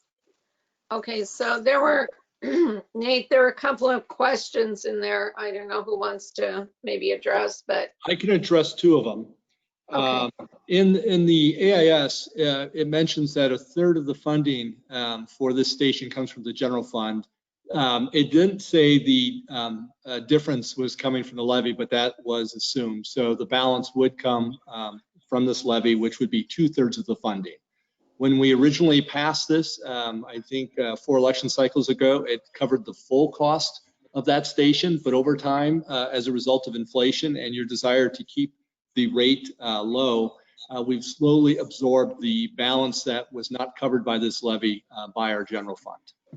And then in response to Eugene's contribution, we have 5 stations that we fund in Springfield. I believe they have 16 stations that they fund over there. They're responsible for funding their stations. We're responsible for funding our stations. For the additional questions, I'll let someone else address those. Okay.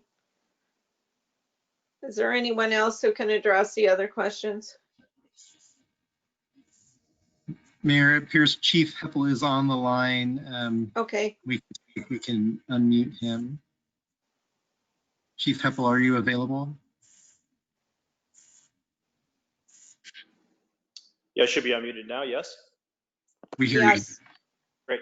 I believe the third question was reference to cahoots. Well, I can't speak to the adding of 2 cents to this particular levy during a mid-session. That would be a legislative question that I would yield to. Right now, there's no discussions with the transfer of cahoots or their resources into the fire department. And we're currently not having any discussions with that with cahoots in Eugene as well. Cahoots has historically been a law enforcement asset, which is available to the fire department on an as needed and based on their availability basis. So that's the current status with cahoots with regards to its relationship to the fire department. Okay, thank you, Chief. Okay, all right. So is there anyone else wishing to speak? No one else, Mayor. And there's no other public input? No, Mayor, we don't have anything else on this item. Okay, so, well, hang on, Chair, I'm gonna close the public hearing. So I'm gonna close the public hearing. And Councilor Moore, did you have a comment? Well, so I'm just asking, are you referring to the caption local option levy for fire and life safety services as being the 10 words? Is that what he's referring to? That we can Yes. only hit for a ballot title? Yes. So would it be possible to add renew local option? I mean, could we just add one word like renew? Can't renew it at the same. Because it's an increase, it's legally not a renewal. Right. Okay. It was just a thought. Thank you. Good thought. You're just gonna have to get out there, Sherry, and help pass it. Yeah, that's it. Okay. Okay, so the public hearing is closed. Can I go now? Yes. I'd like to make a motion to adopt resolution number 4. I second. Okay, please vote by roll call. Councilor Van Gordon, Yes. Councilor Moe, Yes. Councilor Moore, Yes. Councilor Stair, Yes. Councilor Woodrow, Yes. and Councilor Pictionary. Yes. Okay, that motion carries 6 in favor, none opposed. Next item. Mayor, the next item is business from the audience. And no one in the building for business from the audience at this time, but we do have at least one speaker. The speaker we currently have is Arwen Mas de Spain. And Arwen, I will unmute you here, just a moment.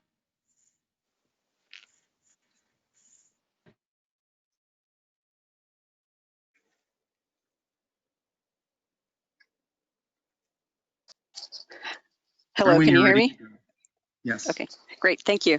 So thank you for allowing me to speak tonight. I actually am from Ward 4 in Eugene, and I am the executive director of Carry It Forward, who you've probably heard ran the shelter in downtown Springfield.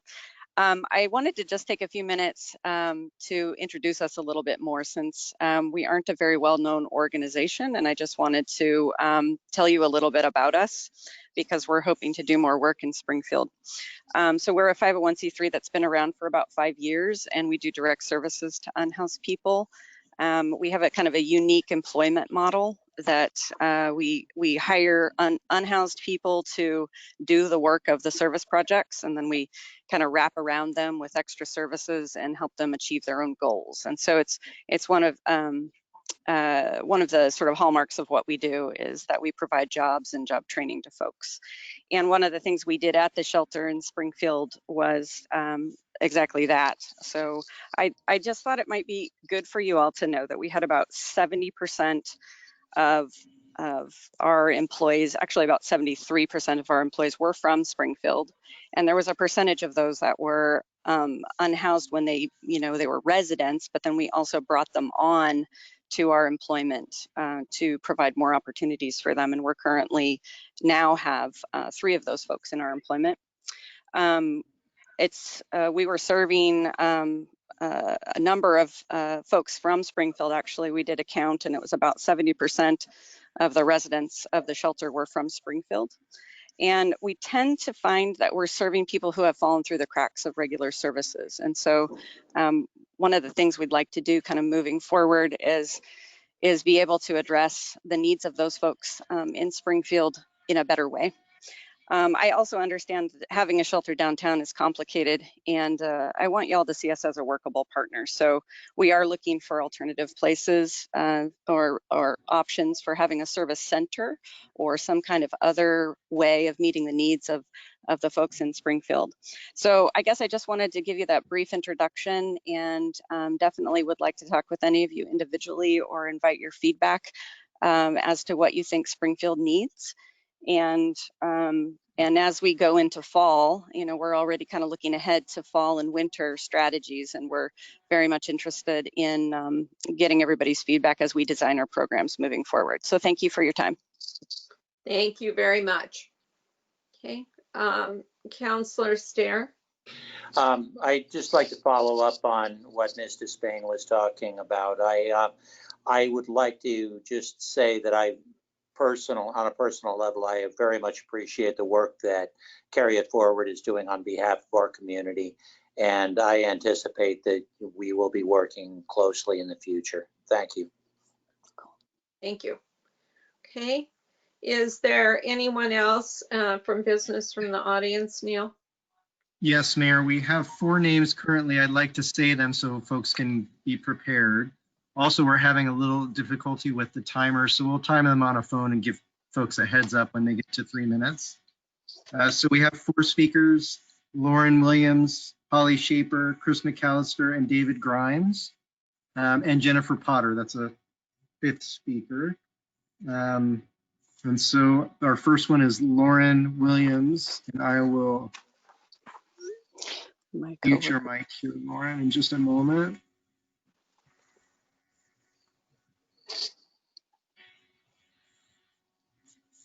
Okay, Lauren, if you unmute your mic, you should be able to speak. Hi, can you hear me? My coworker. Yes. Yes, we can hear you. Okay. Holly from work. You got props for mice. Lauren, are you there? Yes, I'm here. Has my time started?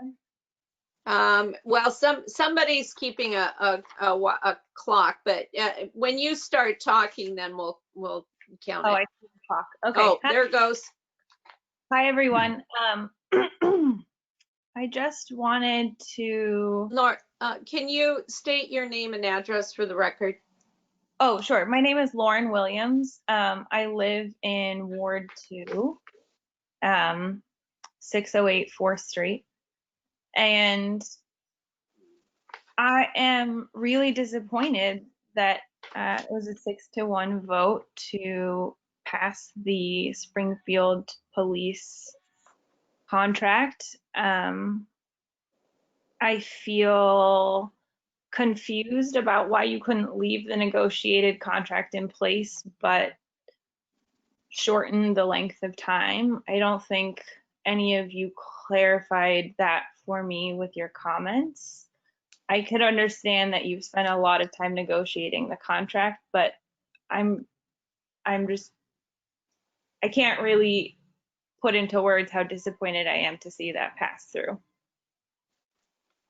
And that's all I have to say. Thank you. Oh, okay, thank you, Lauren. Okay, next speaker. Our next speaker is Holly Shaper. Holly, one moment here. Okay, Holly, if you unmute yourself, you should be able to speak. Can you hear me? Yes, we can hear you. Yes. All right. I'm Holly Shaper. I live in Ward 2. I just wanted to say that I think it is a mistake that you have just authorized the city manager to renew the Springfield Police Association contract through July of 2023. This removes any possibility of a robust public process around this contract and doesn't allow for the incorporation of the findings from the mayoral blue ribbon panel. The following items will now remain through July 2023 without the ability to adjust. These are just a few of the things. First, disciplinary records are currently kept for a maximum of 2 years. This should be amended to create a system that allows a disciplinary file to be created in order to track patterns of misconduct, with recordings being kept for the longer of either the entire length of an officer's career or 40 years. Second, when downsizing is necessary, for example, in the time of COVID-19, officers are laid off by seniority alone, as opposed to job function or records related to use of force, discipline, or performance. This results in a police force that is less diverse and potentially trapped in an old way of policing. Additionally, body camera footage can be destroyed as early as 6 months after it is recorded. Given that complaints and tort claims can currently be filed up to 1 year after an incident occurs, this seems problematic. Therefore, body camera footage should be kept for the longer of either the duration of time that a complaint can be lodged or a tort claim can be filed. Additionally, if the footage is being used in a court proceeding or an ongoing investigation, it should be kept indefinitely. Also, both arbitration and the discipline matrix are missing from the current contract, which makes them lack transparency and also have the potential to be applied inconsistently. Moving these into the contract would improve both transparency and the consistency of use, which is no longer possible until July of 2023. These are just a few of the items that could be improved with more public process around the negotiation of the Springfield Police Association contract. So again, I think the council is mistaken to have authorized the city manager to renew this contract through July of 2023. Thank you. Thank you. Next speaker. Mayor, our next 3 speakers, so they can be ready, Chris McAllister, David Grimes, and Jennifer Potter. And Chris, I will get your microphone going here. Okay, if you unmute yourself, Chris, you should be able to speak.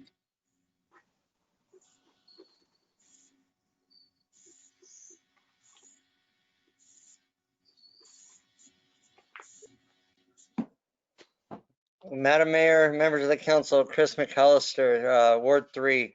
Thank you again, and hear Holly. Mad respect for what she just had to say.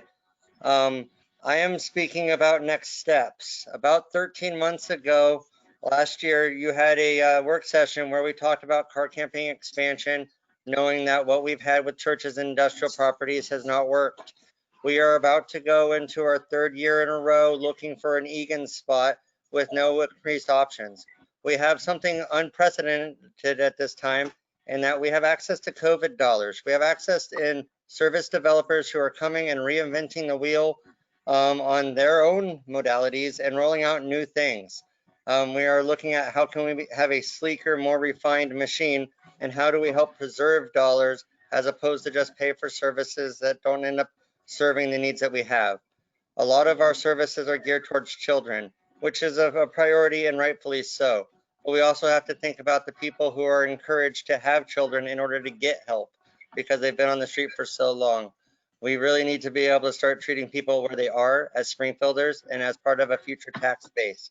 And if we can't take care of our kids right now and we can't show them how we're going to be treating our future, how we're going to treat our seniors when maybe the housing market goes out or the mill closes or another industry buys out your workshop and closes down your warehouse, as is happening all across our country.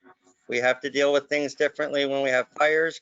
We have to deal with things differently when we have floods. Why can't we treat our people the same when they happen to be economic or as community refugees where the rug was pulled out from under them? We deserve better as a community, and we know that you are volunteers. We know that you each put in time outside of your lives to put forth and serve this community, and I really implore you to reach out. Come see what's happening in the winter strategies. Come see what's happening when we prepare every year for the same populations that we recognize. We're pulling people out of the streets from being dismissed from the hospitals. We really need a place for our sick to go after they have gone in and sought the medical treatment. We need a place for people to go after they've gone in and done the inpatient treatment and have fought and are fighting in recovery. Our people deserve a holistic approach, and you have the way to open it up for them. Please be mindful of our future, and please lay out the pathway for our people to follow. Thank you. Thank you. Next speaker.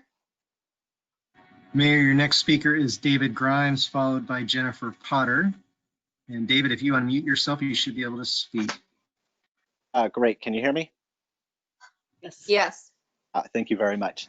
My name is David Grimes. I am a Ward 3 resident of Springfield, and I also am disappointed by the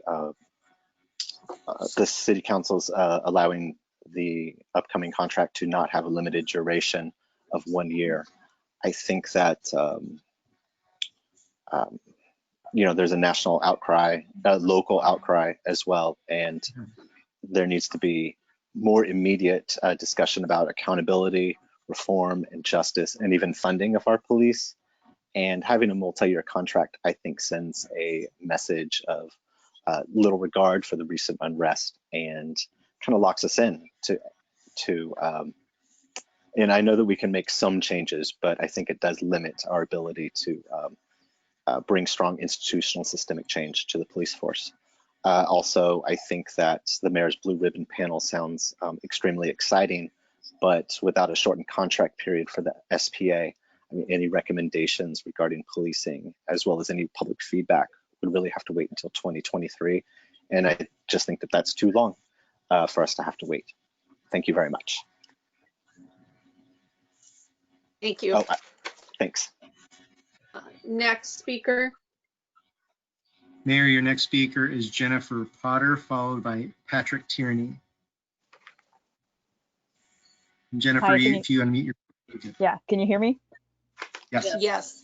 Okay, my name is Jennifer Potter. I'm a resident of Ward 3, and I too am disappointed that you voted to approve the police contract tonight without any changes. I understand that it sounds like you were on a tight timeline with contract negotiations, and I understand that, but it is still disappointing that you didn't vote to just go with a 1-year extension. And I understand that most police officers are good people and are doing the best they can, but not everyone in the whole community feels safe around police, and particularly the unhoused, communities of color. So if people don't feel safe around the police, they're going to be reluctant to call the police if there is a crime being committed. And none of us are safe if people don't feel like they can call the police. A couple of years ago, Council, you voted unanimously to not renew the ICE contract around those same thoughts. And I commend you on that. I think that was a great decision, and I would like to see you reconsider this decision this time. And, if it's too late to reconsider it, please consider what steps you can take in the future especially after you get input from the Blue Ribbon panel to increase community confidence across all members of our community in our police force. Thank you. Thank you. Okay. Neil, is there anyone else wishing to speak? Yes, Mayor, we have 4 more speakers left. We have Patrick Tierney, followed by Kristen Vignetta. And Patrick, if you unmute yourself, you should be able to speak. Can you hear me? Yes. Hi, my name is Pat Tierney. I'm a resident of Ward 2. I too, like my fellow commenters, are disappointed by the motion to ratify the contract of the SPA. It does seem short-sighted, especially with the Blue Ribbon panel right around the corner, that we would limit ourselves to such regards of the input of our public on the policing of our communities. The institutional separation of what seems to guide the SPA currently and what the people have clearly made a statement that they want seems to be separate. I'm massively disappointed also with all the inputs that Holly made. I think it makes it very clear that there is a clear rapport that needs to be upheld as far as the input that the people want to have in their own police force, and what the council has essentially pulled away from the opportunity of us all to speak and have a say in. That's my piece. Thank you. Thank you. Next speaker. The next speaker is Kirsten Vignetta, followed by Brenna Forrester. Good evening, councilors. My name is Kirsten Vignetta. I'm a resident of Ward 2. I had written something for this moment, assuming that you would not have yet voted. And this is not going to be nearly as eloquent, but I'm reformulating my message. The murder of George Floyd and the resulting national unrest have emphasized the urgent need to rethink how police departments operate in our communities. A powerful Black-led movement is resonating across the country and including in our own community in Springfield. And this is a historic moment in which we are being given the opportunity to reshape our communities to be safe and healthy places for all people. Unnecessary police violence disproportionately affects Black, Indigenous, and Latinx people, as well as poor people and people with disabilities of all races. We should not have to wait 3 years to institute change. The time is now to make a well-informed and timely decision. As a member of a union myself, I understand that bargaining processes have specific timelines and rules, but if there was ever a time to really stretch the possibilities, it is now. Mayor Lumberg has committed to holding this Blue Ribbon panel, which should inform how the city prioritizes racial equity. And certainly one of the top priorities there should be in regards to policing policy and practices. And approving this 3-year police contract that was largely bargained for before George Floyd's murder is going to significantly stall the city's ability to implement policy changes and initiatives emerging from both the mayor's panel and any constituent recommendations that emerge. And so I'm really curious to see how, if you decide to, if you're totally bound to this contract now, how you're going to demonstrate that you're truly committed to equity and what kind of value this Blue Ribbon panel is going to hold, if it can actually influence policing, or maybe there is a chance that it can, but I'm really going to be paying close attention, and I'm sure many other residents will too, to see how you pursue equity given your vote tonight. Thank you so much. Thank you.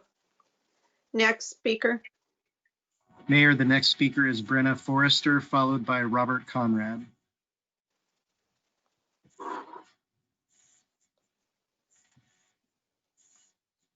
Hello, this is Brenna. Can you hear me? Yes. Yes. Thank you. My name is Brenna Forster of Ward 3, and I would essentially like to echo my other fellow public speakers right now in being disappointed by your passing of the contract for 3 years instead of just 1 year. This 1 year would have given yourselves and the public time to effectively implement reform and change. The multi-year contract is irresponsible right now when the public is clearly ready for change, and I think it shows a lack of care for the people of color and the unhoused community right now. The Blue Ribbon panel is going to be great. I'm excited for that, but I don't think it's going to be as effective without the ability for reform within a year's time. So I understand if you're unable to reverse your decision. However, I just wanted to say my piece, and I appreciate you giving me the time. Thank you. Thank you. Next speaker. Mayor, we currently have 2 speakers left, Robert Conrad, followed by Virginia Canavan. And Robert, I have unmuted your microphone. Can you hear me? Yes. Thank you, councilors and Mayor. My name is Robert Conrad. I'm the Springfield Police Officer Association Vice President. I was going to address you earlier, but then I saw the vote, but I've been listening to the comments made by others, and I feel it very important that we also get the other side of that statement. The Springfield Police Officers Association worked diligently with the city staff and the city's negotiating team to come up with this contract, which is a fair contract for both sides. SPA gained some, city gained some. Everybody comes out with something that they wanted, but we also didn't get other things that we wanted. Regarding legislation, even though there is a contract, if the legislation passes laws or bills, obviously SPA and the city will have to come back to the negotiating table in regards to that. So the council does have an out if by law that those issues are passed. So to say that just because it's a 3-year contract, nothing can be done is inaccurate. And another thing that the general public needs to understand is a lot of those laws that have already been passed are things that we already do. We do a comprehensive background investigation on all applicants to find out if they did work for another agency. Was there use of force issue? We track right now, all of our traffic stops are documented, who or what race they were, sex, all of that stuff is already documented, and those stats clearly show that we do not have a racist issue in Springfield. I am not going to say that there are not issues that we can all address, and SPA is more than happy to come to the table and discuss things, but just a knee-jerk reaction to react to what's been happening in other communities is not meant for here. I challenge the city council and the people listening to find how many other cities across the nation have had pro-police parades in their communities coming out to support their police officers. The department has hundreds of cards lined up and down the hallways commending the Springfield Police Department for their actions. And it just goes on and on and on. I have seen Councilor Pishneri and I've seen Councilor Moore out at these protests while we're out there dealing with this. They see the pro-police aspect of that on the other side. They understand that. It's always two-sided. SPA worked with good faith to come to this contract, and we fully believe that this is a good contract going forward. And if anybody has issues, we're more than willing to discuss them, but in a civilized and constructive manner, not yelling, screaming, or some type of other action. I see my time is up, so thank you very much. Thank you. Next speaker. Mayor, it appears the last speaker we have for business from the audience is Virginia Canavan. And Virginia, I've unmuted your microphone. You may have to do the same on your end.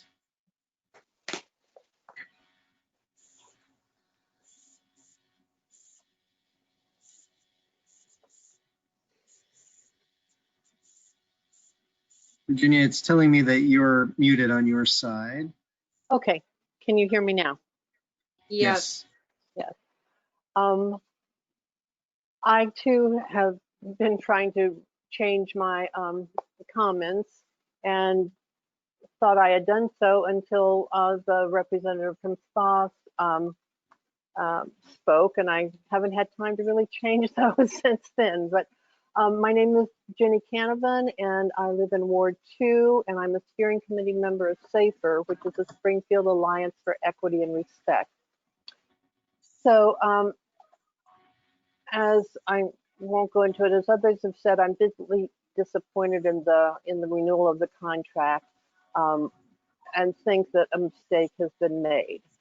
As the representative from SPA was trying to educate us, and apparently we do need some education, we do not know what the nature of the new contract is. So we can't see what changes have been made. We've only been able to look at the current contract. So without those reassurances in written form, it's really hard to know how to proceed. So saying that, I think we need to, that's just what I want to say. And I don't think that 98% of us will be yelling and screaming will not be yelling and screaming at the police, just as probably 98% of the people who support the police now will not be yelling and screaming at us. And so I don't appreciate being put in that group. So now I think now we need to deeply recognize as a community, as people trying to work together, that we have reached a critical and pivotal point in our country's history. And I think that as humans of good consciousness, we want to and need to rise to the occasion. We are living in a country that is not the same one we were living in on February 27th. We were not yet in stay-at-home mode because of the pandemic. We were not yet experiencing the resulting recession. And 3 months passed before Memorial Day when George Floyd was murdered. So I call February 27th in the before times, and we are now in the current times, and we want to build a better future time. So if we want to make it through these times as a better country and nation, past procedures, policies, ways in which both parties negotiate in a contract need to be re-envisioned and transformed. You said that changes could be made, but I don't understand what you. So I'm gonna interrupt. Your Okay. time is up. I'm sorry. Okay. Sorry, I wasn't tracking. Thank you very much. Thank you. Mayor, we do have another speaker if there is time. Okay. Okay, the speaker is Johannes Tadeo. And Johannes, we've unmuted you. You'll have to unmute on your end. Hello, hello, can you all hear me? Yes. Yes. Hello, Mayor Lundberg and city councilors. Just like the folks that have spoken, I am also concerned the fact that the contract was approved tonight without actually being able to see, and the community not being able to see what the contract consists of, as well as concerned as for the comments that were made earlier about shouting. I think if you're not from a community, especially a community from an experience from folks of color, other folks might not be able to see the racism and discrimination that some of the folks in Springfield have faced due to police. And I am here just like the other folks who have come in and have spoke, is to have the conversation and what we could be able to do to move forward to make sure that we actually have a safe, secure city. This is a city that I grew up in and I love, but unfortunately have faced various different tragedies with police. Just last year, as some of you already heard in some of my past testimonies last year, I got pulled over 6 times in March and was not given a ticket of any kind for any infraction that I was given. But every single time I do fear for my life. And I don't want to be able to have other folks in the community be able to have that fear. So we need to be able to make sure that we have the community be part of this contract, for that way we feel like our voices are actually being heard and brought to the table, for we can be able to come up to an agreement, because we both want to make sure that our residents are safe, that families feel safe, especially from the populations and that are most vulnerable and have been affected by police. On that time, thank you so much for letting me speak, and that's my time. Thank you. Okay. Any other speakers?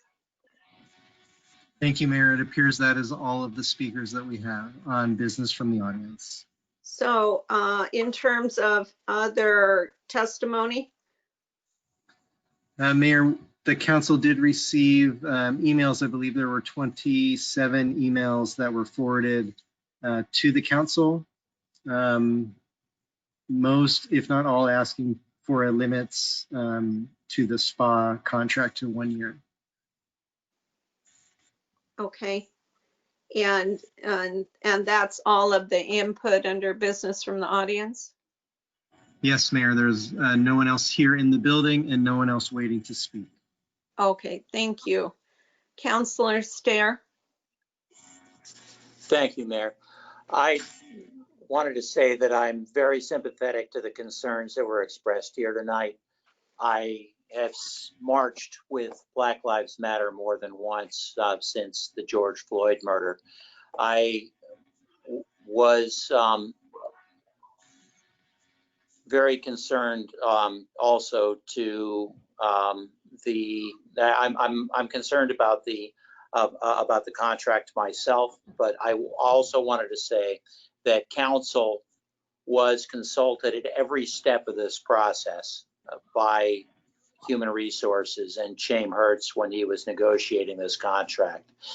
For us to, after the contract had been negotiated, to regress and change a 3-year term to a 1-year term would amount to a failure to bargain in good faith. And we are obligated, once we had been consulted and once we had given guidance to Human Resources, to negotiate a 3-year contract. For us all of a sudden to change it would be actionable by the Labor Board. And I did want to just express that to everybody who has come out and thoughtfully, as citizens, expressed their concerns. I have every confidence that the Blue Ribbon panel that the mayor is impaneling will, in good faith, consider and implement all of the reforms that are necessary in order to have a fair and a police force that we can all be proud of. And I wanted to just thank you again for coming out and expressing your concerns. That's all I got. Thank you. Okay. All right. I think we're on to next item. Yes, Mayor, the next item is ordinances. There's one ordinance, municipal code amendments, animal control update. Ordinance number 1, an ordinance amending Springfield Municipal Code sections 5.400 through 5.476 regarding the control of dogs and other animals and adopting a severability clause. Chief Lewis is here for the item. It'll just be a moment. Hold on. Neil, this is AJ.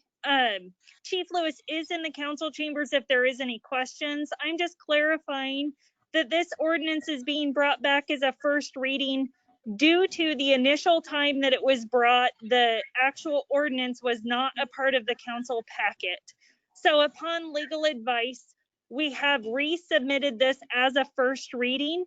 This will come back to council for a second reading and adoption if you so choose in the fall after you return from recess. Chief Lewis is here for any questions if you have any, but again, this does not change the ordinance. We are publishing the ordinance. Okay. Thank you, AJ. Councillor Pishnari. Thank you, Mayor.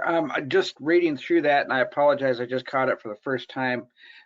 Yes, you got they're under the descriptions of, well, specifically under 5.402, you go down about the third paragraph, fourth paragraph, where it describes at large.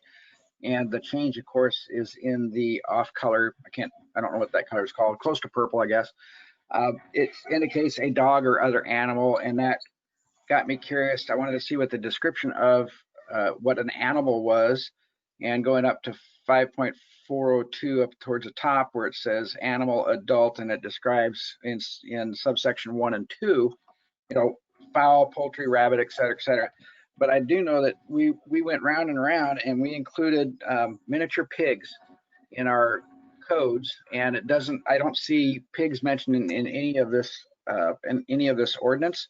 And it seems like it would behooves us that because we've included those as allowed animals within the city, that those should also be at least in part of the description under animals, and also potentially down below where it describes fowl, exotic animals, dog, adult, etc. So that animal should be described as well.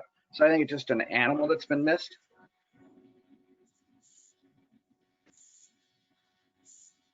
Thank you, Councilor Pictionary. I will make note and provide that information to legal counsel to discuss for the second reading. Right, and it may be as easy as just referring or doing a reference to the other city code, the other code numbers describing the miniature pigs. Isn't Councilor Moore? Well, as I look under 5.416 pigs, does that cover it? 416? Yes, 5.416 pigs. Yeah, right. It covers the description of the pigs, but it's not under the description of animals up above as it pertains to at large. Oh, okay. I see what you're saying. Thank you. Thank you. Okay. So, AJ, you were trying to describe to us that we're just bringing this back and then we're not taking any action tonight. It will come back to us in the fall. That is correct. Okay. All right. Any other questions? Okay. With that, next item. Mayor, your next item is business from the City Council.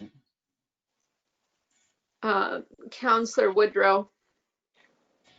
Yes, I wanted to ask a question regarding the emails we've been receiving about voluntary masks. It's my understanding that with the ordinance or with the governor, with the information from the governor, that we don't necessarily have the authority to make them voluntary. Is that correct?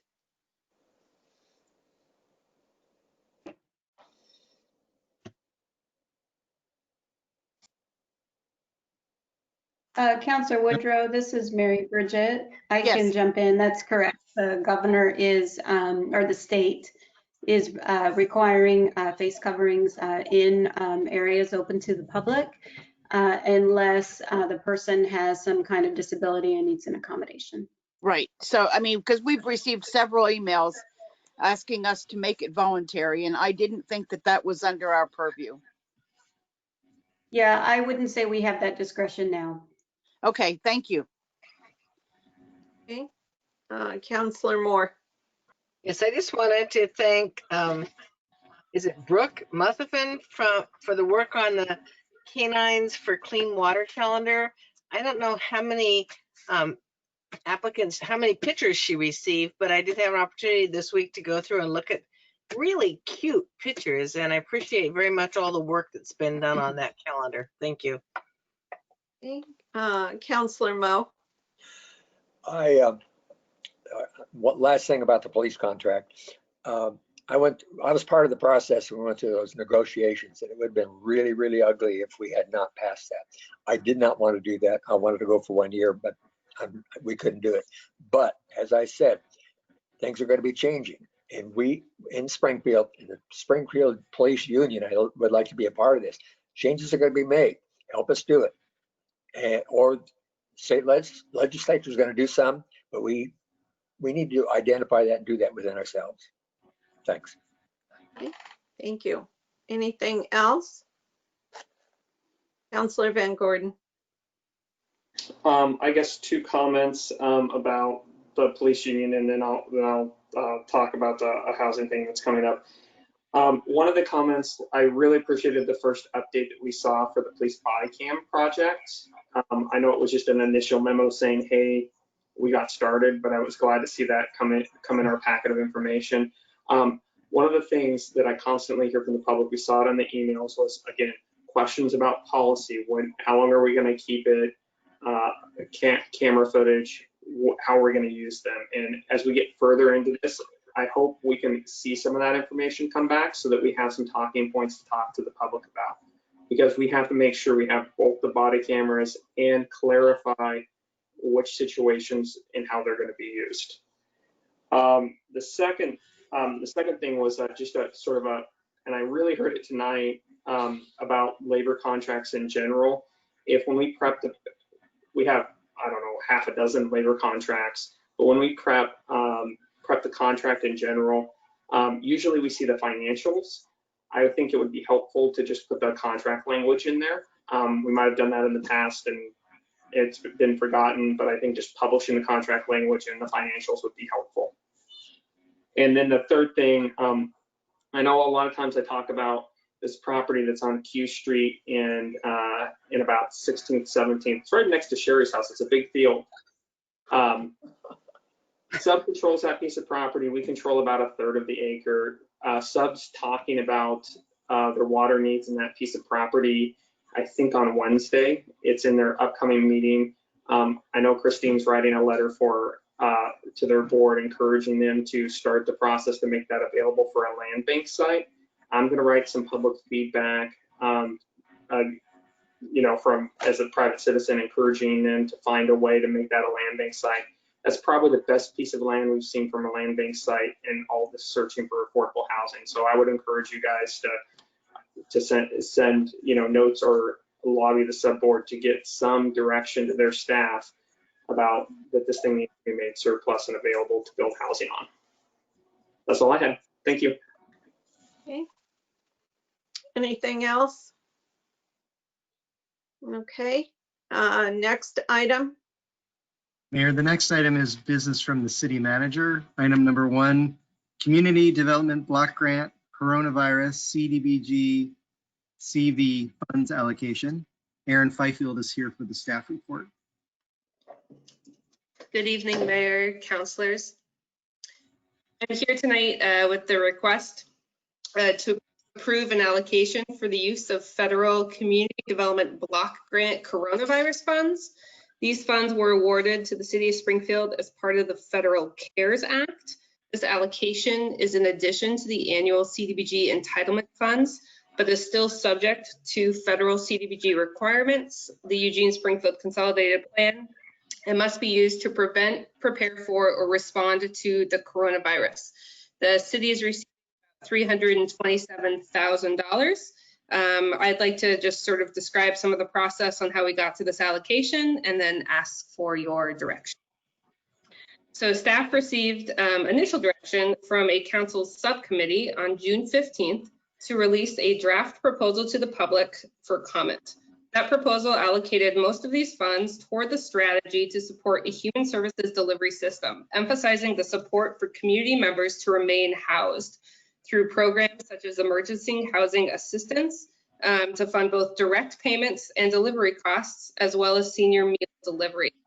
And I'll say, like, one of the requirements for community development block grant funds is that recipients need to be low and moderate income. Majority do. So as mentioned during the regional meetings of the Human Services Commission and the Poverty and Homelessness Board, members of the Latinx community have disproportionately been impacted by the coronavirus. The council subcommittee therefore opted to put forward a dedicated allocation for the emergency housing assistance dollars to emphasize outreach for this community.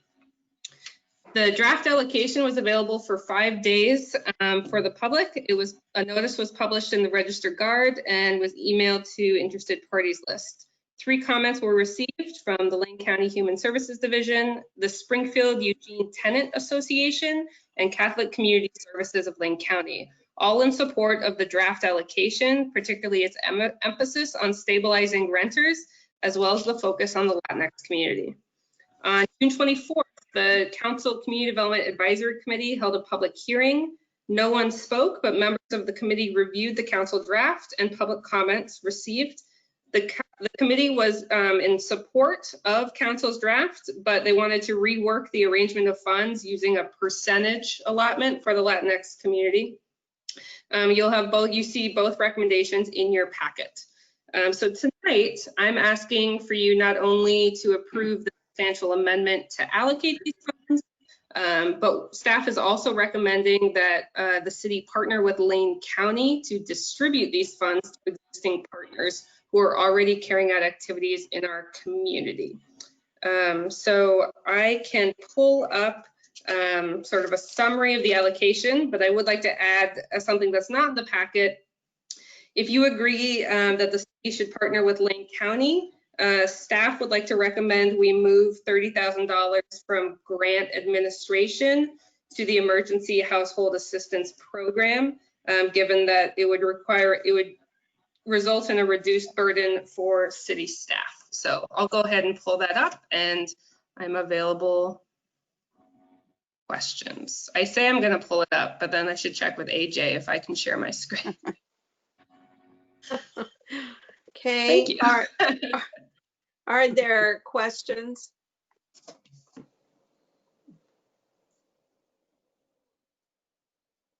Okay. That, I feel like I'm losing it. Yes, Councillor Van Gordon. So if we partner through Lane County and we move the money out of the grant admin fund, is Lane County taking a percentage for administration off the top? They are not. So that's kind of our partnership with them through the HSC. And then I talked with staff earlier this week. I mean, the existing contracts and partnerships they have, they said they would not be taking money off. Then I would be supportive. Dollars would pass through to the agencies providing the assistance. Yeah, right. And freeing up more money to go directly into services would make a lot of sense to me. Okay. And I'll just point out on the screen, this option C sort of mirrors what you see. This was the proposal as written. The CDAC recommendation sort of combining these two amounts to list $254,000, and then option C is taking $30,000 from the grant admin and moving it up to the actual program itself, retaining a small amount for monitoring costs. Okay. Councillor Woodrow. Yes, I wanted to echo that. I agree. I like the option C, especially since there's not going to be admin costs in the partnership. So I think that looks good. And yeah, and I'll just maybe just clarify that point. There won't be admin costs to sort of to monitor on behalf of Lane County, but part of that would include just the delivery cost for the agency to actually get those funds out the door. Okay. Thanks. Right. Great. Okay. Councillor Moore. I just have a question. So do I understand that Catholic Community Services is the one who is going to be handling the funds? Is that correct? That has not been decided. They wrote a letter in support. Oh, I see. Okay. Their ability and their capacity to do so, but it would be a process that Lane County would go through to, yeah. Thank you. Sure. Okay, Councillor Pishneri. Just a quick note, I was running over the numbers and they indicate that they would have to hire 1.5 FTEs at the rate of $15 per hour. And doing a little bit of my math, that full time would be $30,000 a year for one FTE. So would it be fair to ask them, is that the rest of the cost that they indicate is $70,000 for at $15 an hour, 1.5 comes up to $45,000. So there's an extra $25,000 that's not accounted for. Can we assume that is benefits, and if that's a benefited job? That's a good question. I guess I won't presume to speak on the assumptions for that. So I mean, that's just it just brings some questions. And whenever there's money like this floating around, I look at those numbers and I want to see to make sure that the highest dollars go to what we are looking for in outcomes and not necessarily filling an organization. So just a comment. I support it. I'm just saying that needs those are questions that I think need to be asked. Okay. Okay. So Erin, can you get that information for us? Yeah, and sure, I can definitely do that. Okay, great. And Councillor Moe, did you have your hand up? No. No. Okay. So any other questions? Okay, no other questions? So I'd like to make a motion if I may, Mayor. Yes. Okay. I'd like to make a motion to adopt the substantial amendment to Springfield FY 2020-2021 CDBG one-year action plan in order to allocate CDBG/CV funds to respond to the coronavirus. I second. Okay, please vote by roll call. Councillor Van Gordon, Yes. Councillor Mo, Yes. Councillor Moore, Yes. Councillor Stair, Yes. Councillor Woodrow, Yes. and Councillor Pictionary. Yes. Okay, motion carries 6-0. Next item. I'd like to make another motion if I could. Oh, yes. I'd like to make a motion to authorize the city manager to negotiate and execute an agreement with Lane County in order to distribute the funds allocated under the strategy to support a human services delivery system. I second. Okay, please vote by roll call. Councillor Van Gordon, Yes. Councillor Mo, Yes. Councillor Moore, Yes. Councillor Stair, Yes. Councillor Woodrow, Yes. and Councillor Pictionary. Yes. Okay, motion carries 6-0. Next item. Thank you. Any other business from our city manager? Yes, thank you, Erin. No further business, thank you. Okay. So do we want to do the business from city attorney? Yes, the next item would be business from the city attorney. Item number 1, declaring intent to initiate sewer improvements in Crest Lane, specifically benefiting property. Resolution number 5, a resolution declaring intent to initiate sewer improvements in Crest Lane, especially benefiting property. And Kyle Green and Christina Kraz are here for the staff report. Hi, Mayor and Council. Can you hear me okay? Yes, we can. This is Christina Kraz. I just wanted to give you a brief background and overview of why we're bringing this forward to you. This started as a code enforcement issue, a public nuisance involving 2 properties on Kelly Butte. The 2 properties are neighbors and they share a private sewer line that currently runs from one property on the north through the second property under Crest Lane, through some other properties, and then connects to the public sewer on the other side. It's a very old private sewer line and it's in poor condition and it's causing sewage to come up to the surface and potentially to flow out onto the public street, which requires the city to respond and provide a hazmat response to clean that up, and obviously creates a lot of issues that we don't want going on. So we've been working with the residents to try to address the public nuisance on the failed sewer line, but they've been unable to work together on an approach successfully up until this point. And so city staff provided a notice to abate under the municipal code that directs them to come up with a solution. But in the meantime, we are moving forward with a city-driven solution using the options available in the code to address public nuisances. Because the private line goes through so many private properties on the other side of Crest Lane, we've determined that it's cheaper and quicker for the city to just extend the public sewer line under the local improvement district in Crest Lane so that the properties can connect just from the 2 houses affected in Crest Lane rather than going underneath Crest Lane and through other backyards and then to the public sewer.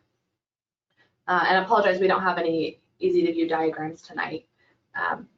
It essentially allows a shortcut, and Kyle can explain a little bit more about what those public improvements would entail.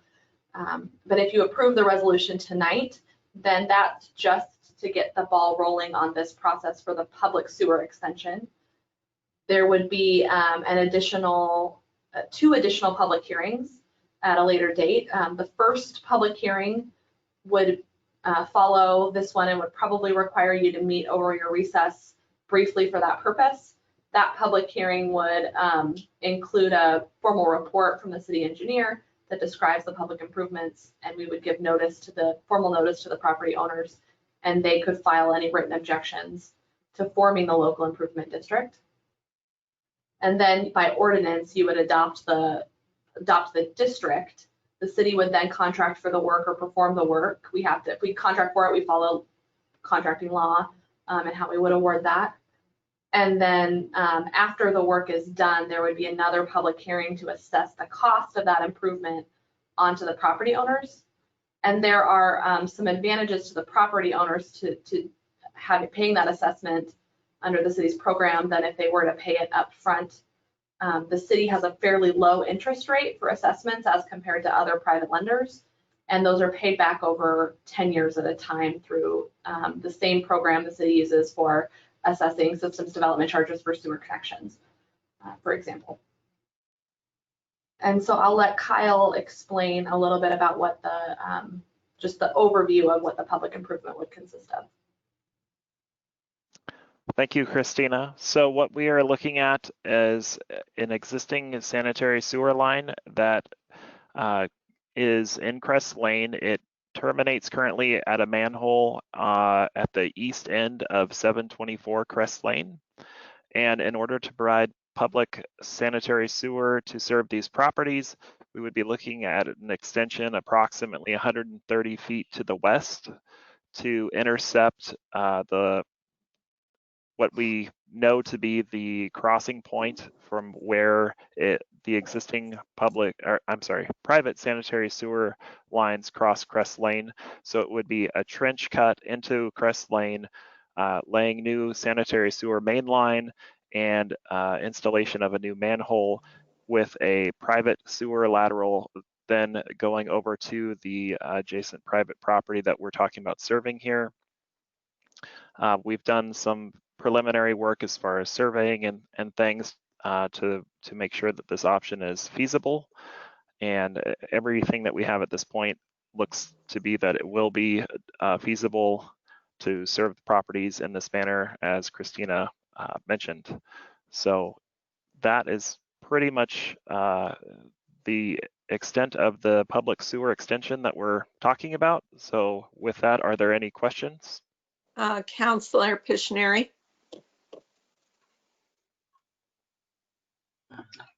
Yes, thank you. First, I didn't hear whether or not that this plan or resolution is the least onerous to the property owners in regards to getting to the end result is that we have a safety issue, public health issue, obviously, but is this the option that is the least onerous to those property owners that will satisfy and resolve the problem? That'd be the first question. And then secondly, I hate to tell you this, but I really have a problem with trying to visualize anything and where this is going without drawings of some sort. I think it just doesn't help without having them. And the thirdly is that with the work that's already being done, without the drawing, it doesn't allow us to look at potentially other options or other options that you looked at that the end result was not satisfactory. So I just want to be able to look at that and know that that was the best option available. But based on the information I have, I don't have that. I can't come to that conclusion. Councilor Pishinari, I can work on getting MapSpring up, and then perhaps in a second AJ can share her screen, but I'll address the least onerous question first. We've provided the parties with an opportunity to abate the nuisance themselves. I mean, this has been going on for several months, and we provided a formal notice that gave them 10 days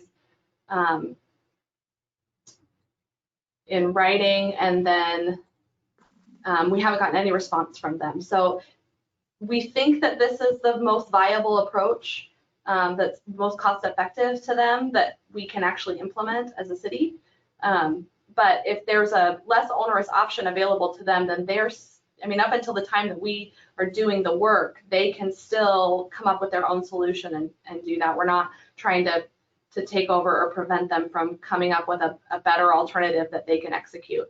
We're really, you know, we're constrained in our ability to go do work on private property. So for extending to the public sewer in a different way over properties that haven't been impacted, you know, directly by this nuisance issue, it's we just lack authority to, you know, condemn easements then for a private line. So if we're going to be putting in a public line, then that should be in the city right of way, just sort of per city policies of how we manage our infrastructure. I will try to find it. And I can add to that a little bit as Christina is talking. There are 3 manholes that theoretically these property owners could connect to. This is the only option, as Christina alluded to, that would not require obtaining easements. The other 2 would follow property lines, backyards, or side yards, and we do not have a way, again, unless it is done through a public process of obtaining those easements. As you can see right there, it doesn't show the manholes currently aren't turned on, but at the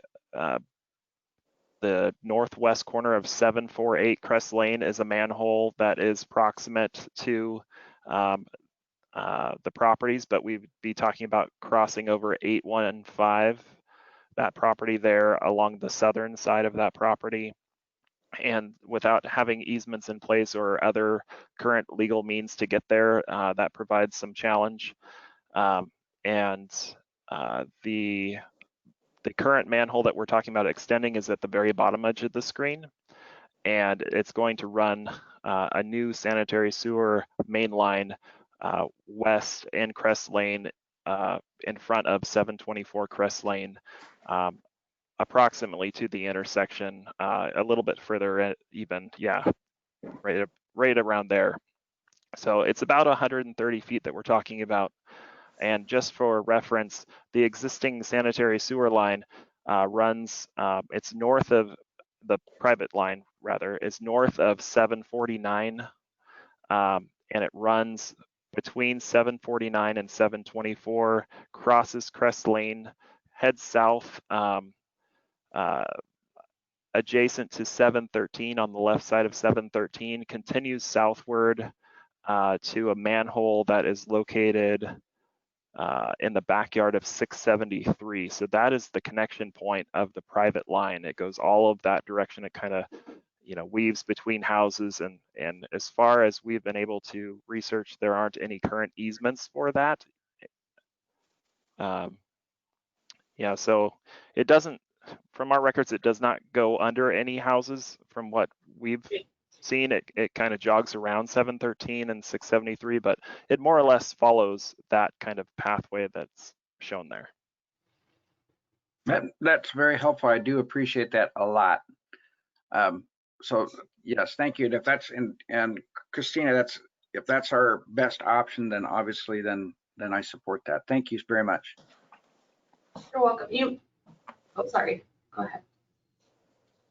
Well, I just had a question. I'm assuming that the cost is fairly high for these two homes. So we did a very preliminary estimate, you know, without having any survey data or anything along that line, for just the public portion to get from the wastewater manhole in Crest Lane and heading west that 130 feet and ending in a manhole plus the sewer lateral to go to the south edge of 749, which would then serve both of those properties. We're looking at somewhere between $20,000 and $30,000. Oh, that's not as bad as I thought it might be. But then they would have to individually connect. Is that correct? They will either connect themselves in response to the abatement notice that we provided, or the city, if they don't do that, the city will have to use an abatement warrant process that you authorized last year as a last resort to have that bill, to then bring that forward to council to place a lien against the properties for their portion of that cost. So, but all of this could be financed over a 10-year time. Is that correct? The private portion could be financed over a 10-year time if they voluntarily enter into an agreement in advance, but we offered that and we haven't gotten a communication back whether they're willing to enter into that agreement. But if they don't enter into that agreement, then we don't have the ability to finance the private portion over time. That just becomes a lien against the property that accrues interest at a higher rate. So what about the public cost, the 20 to 30,000?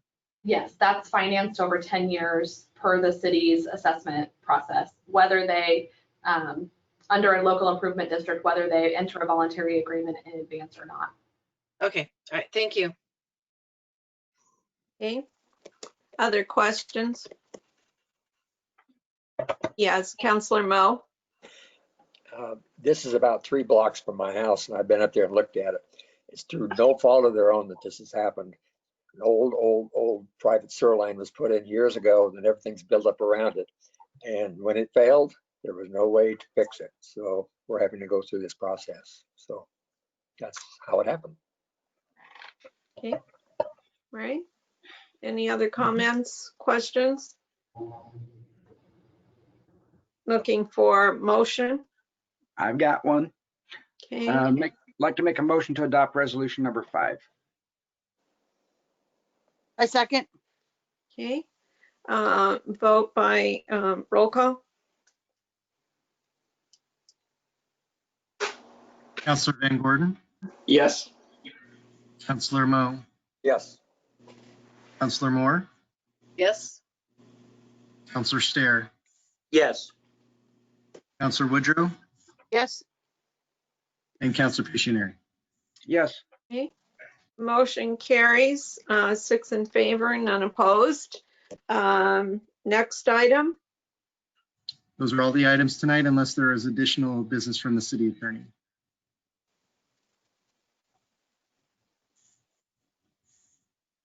There's no additional business. Thank you. Okay.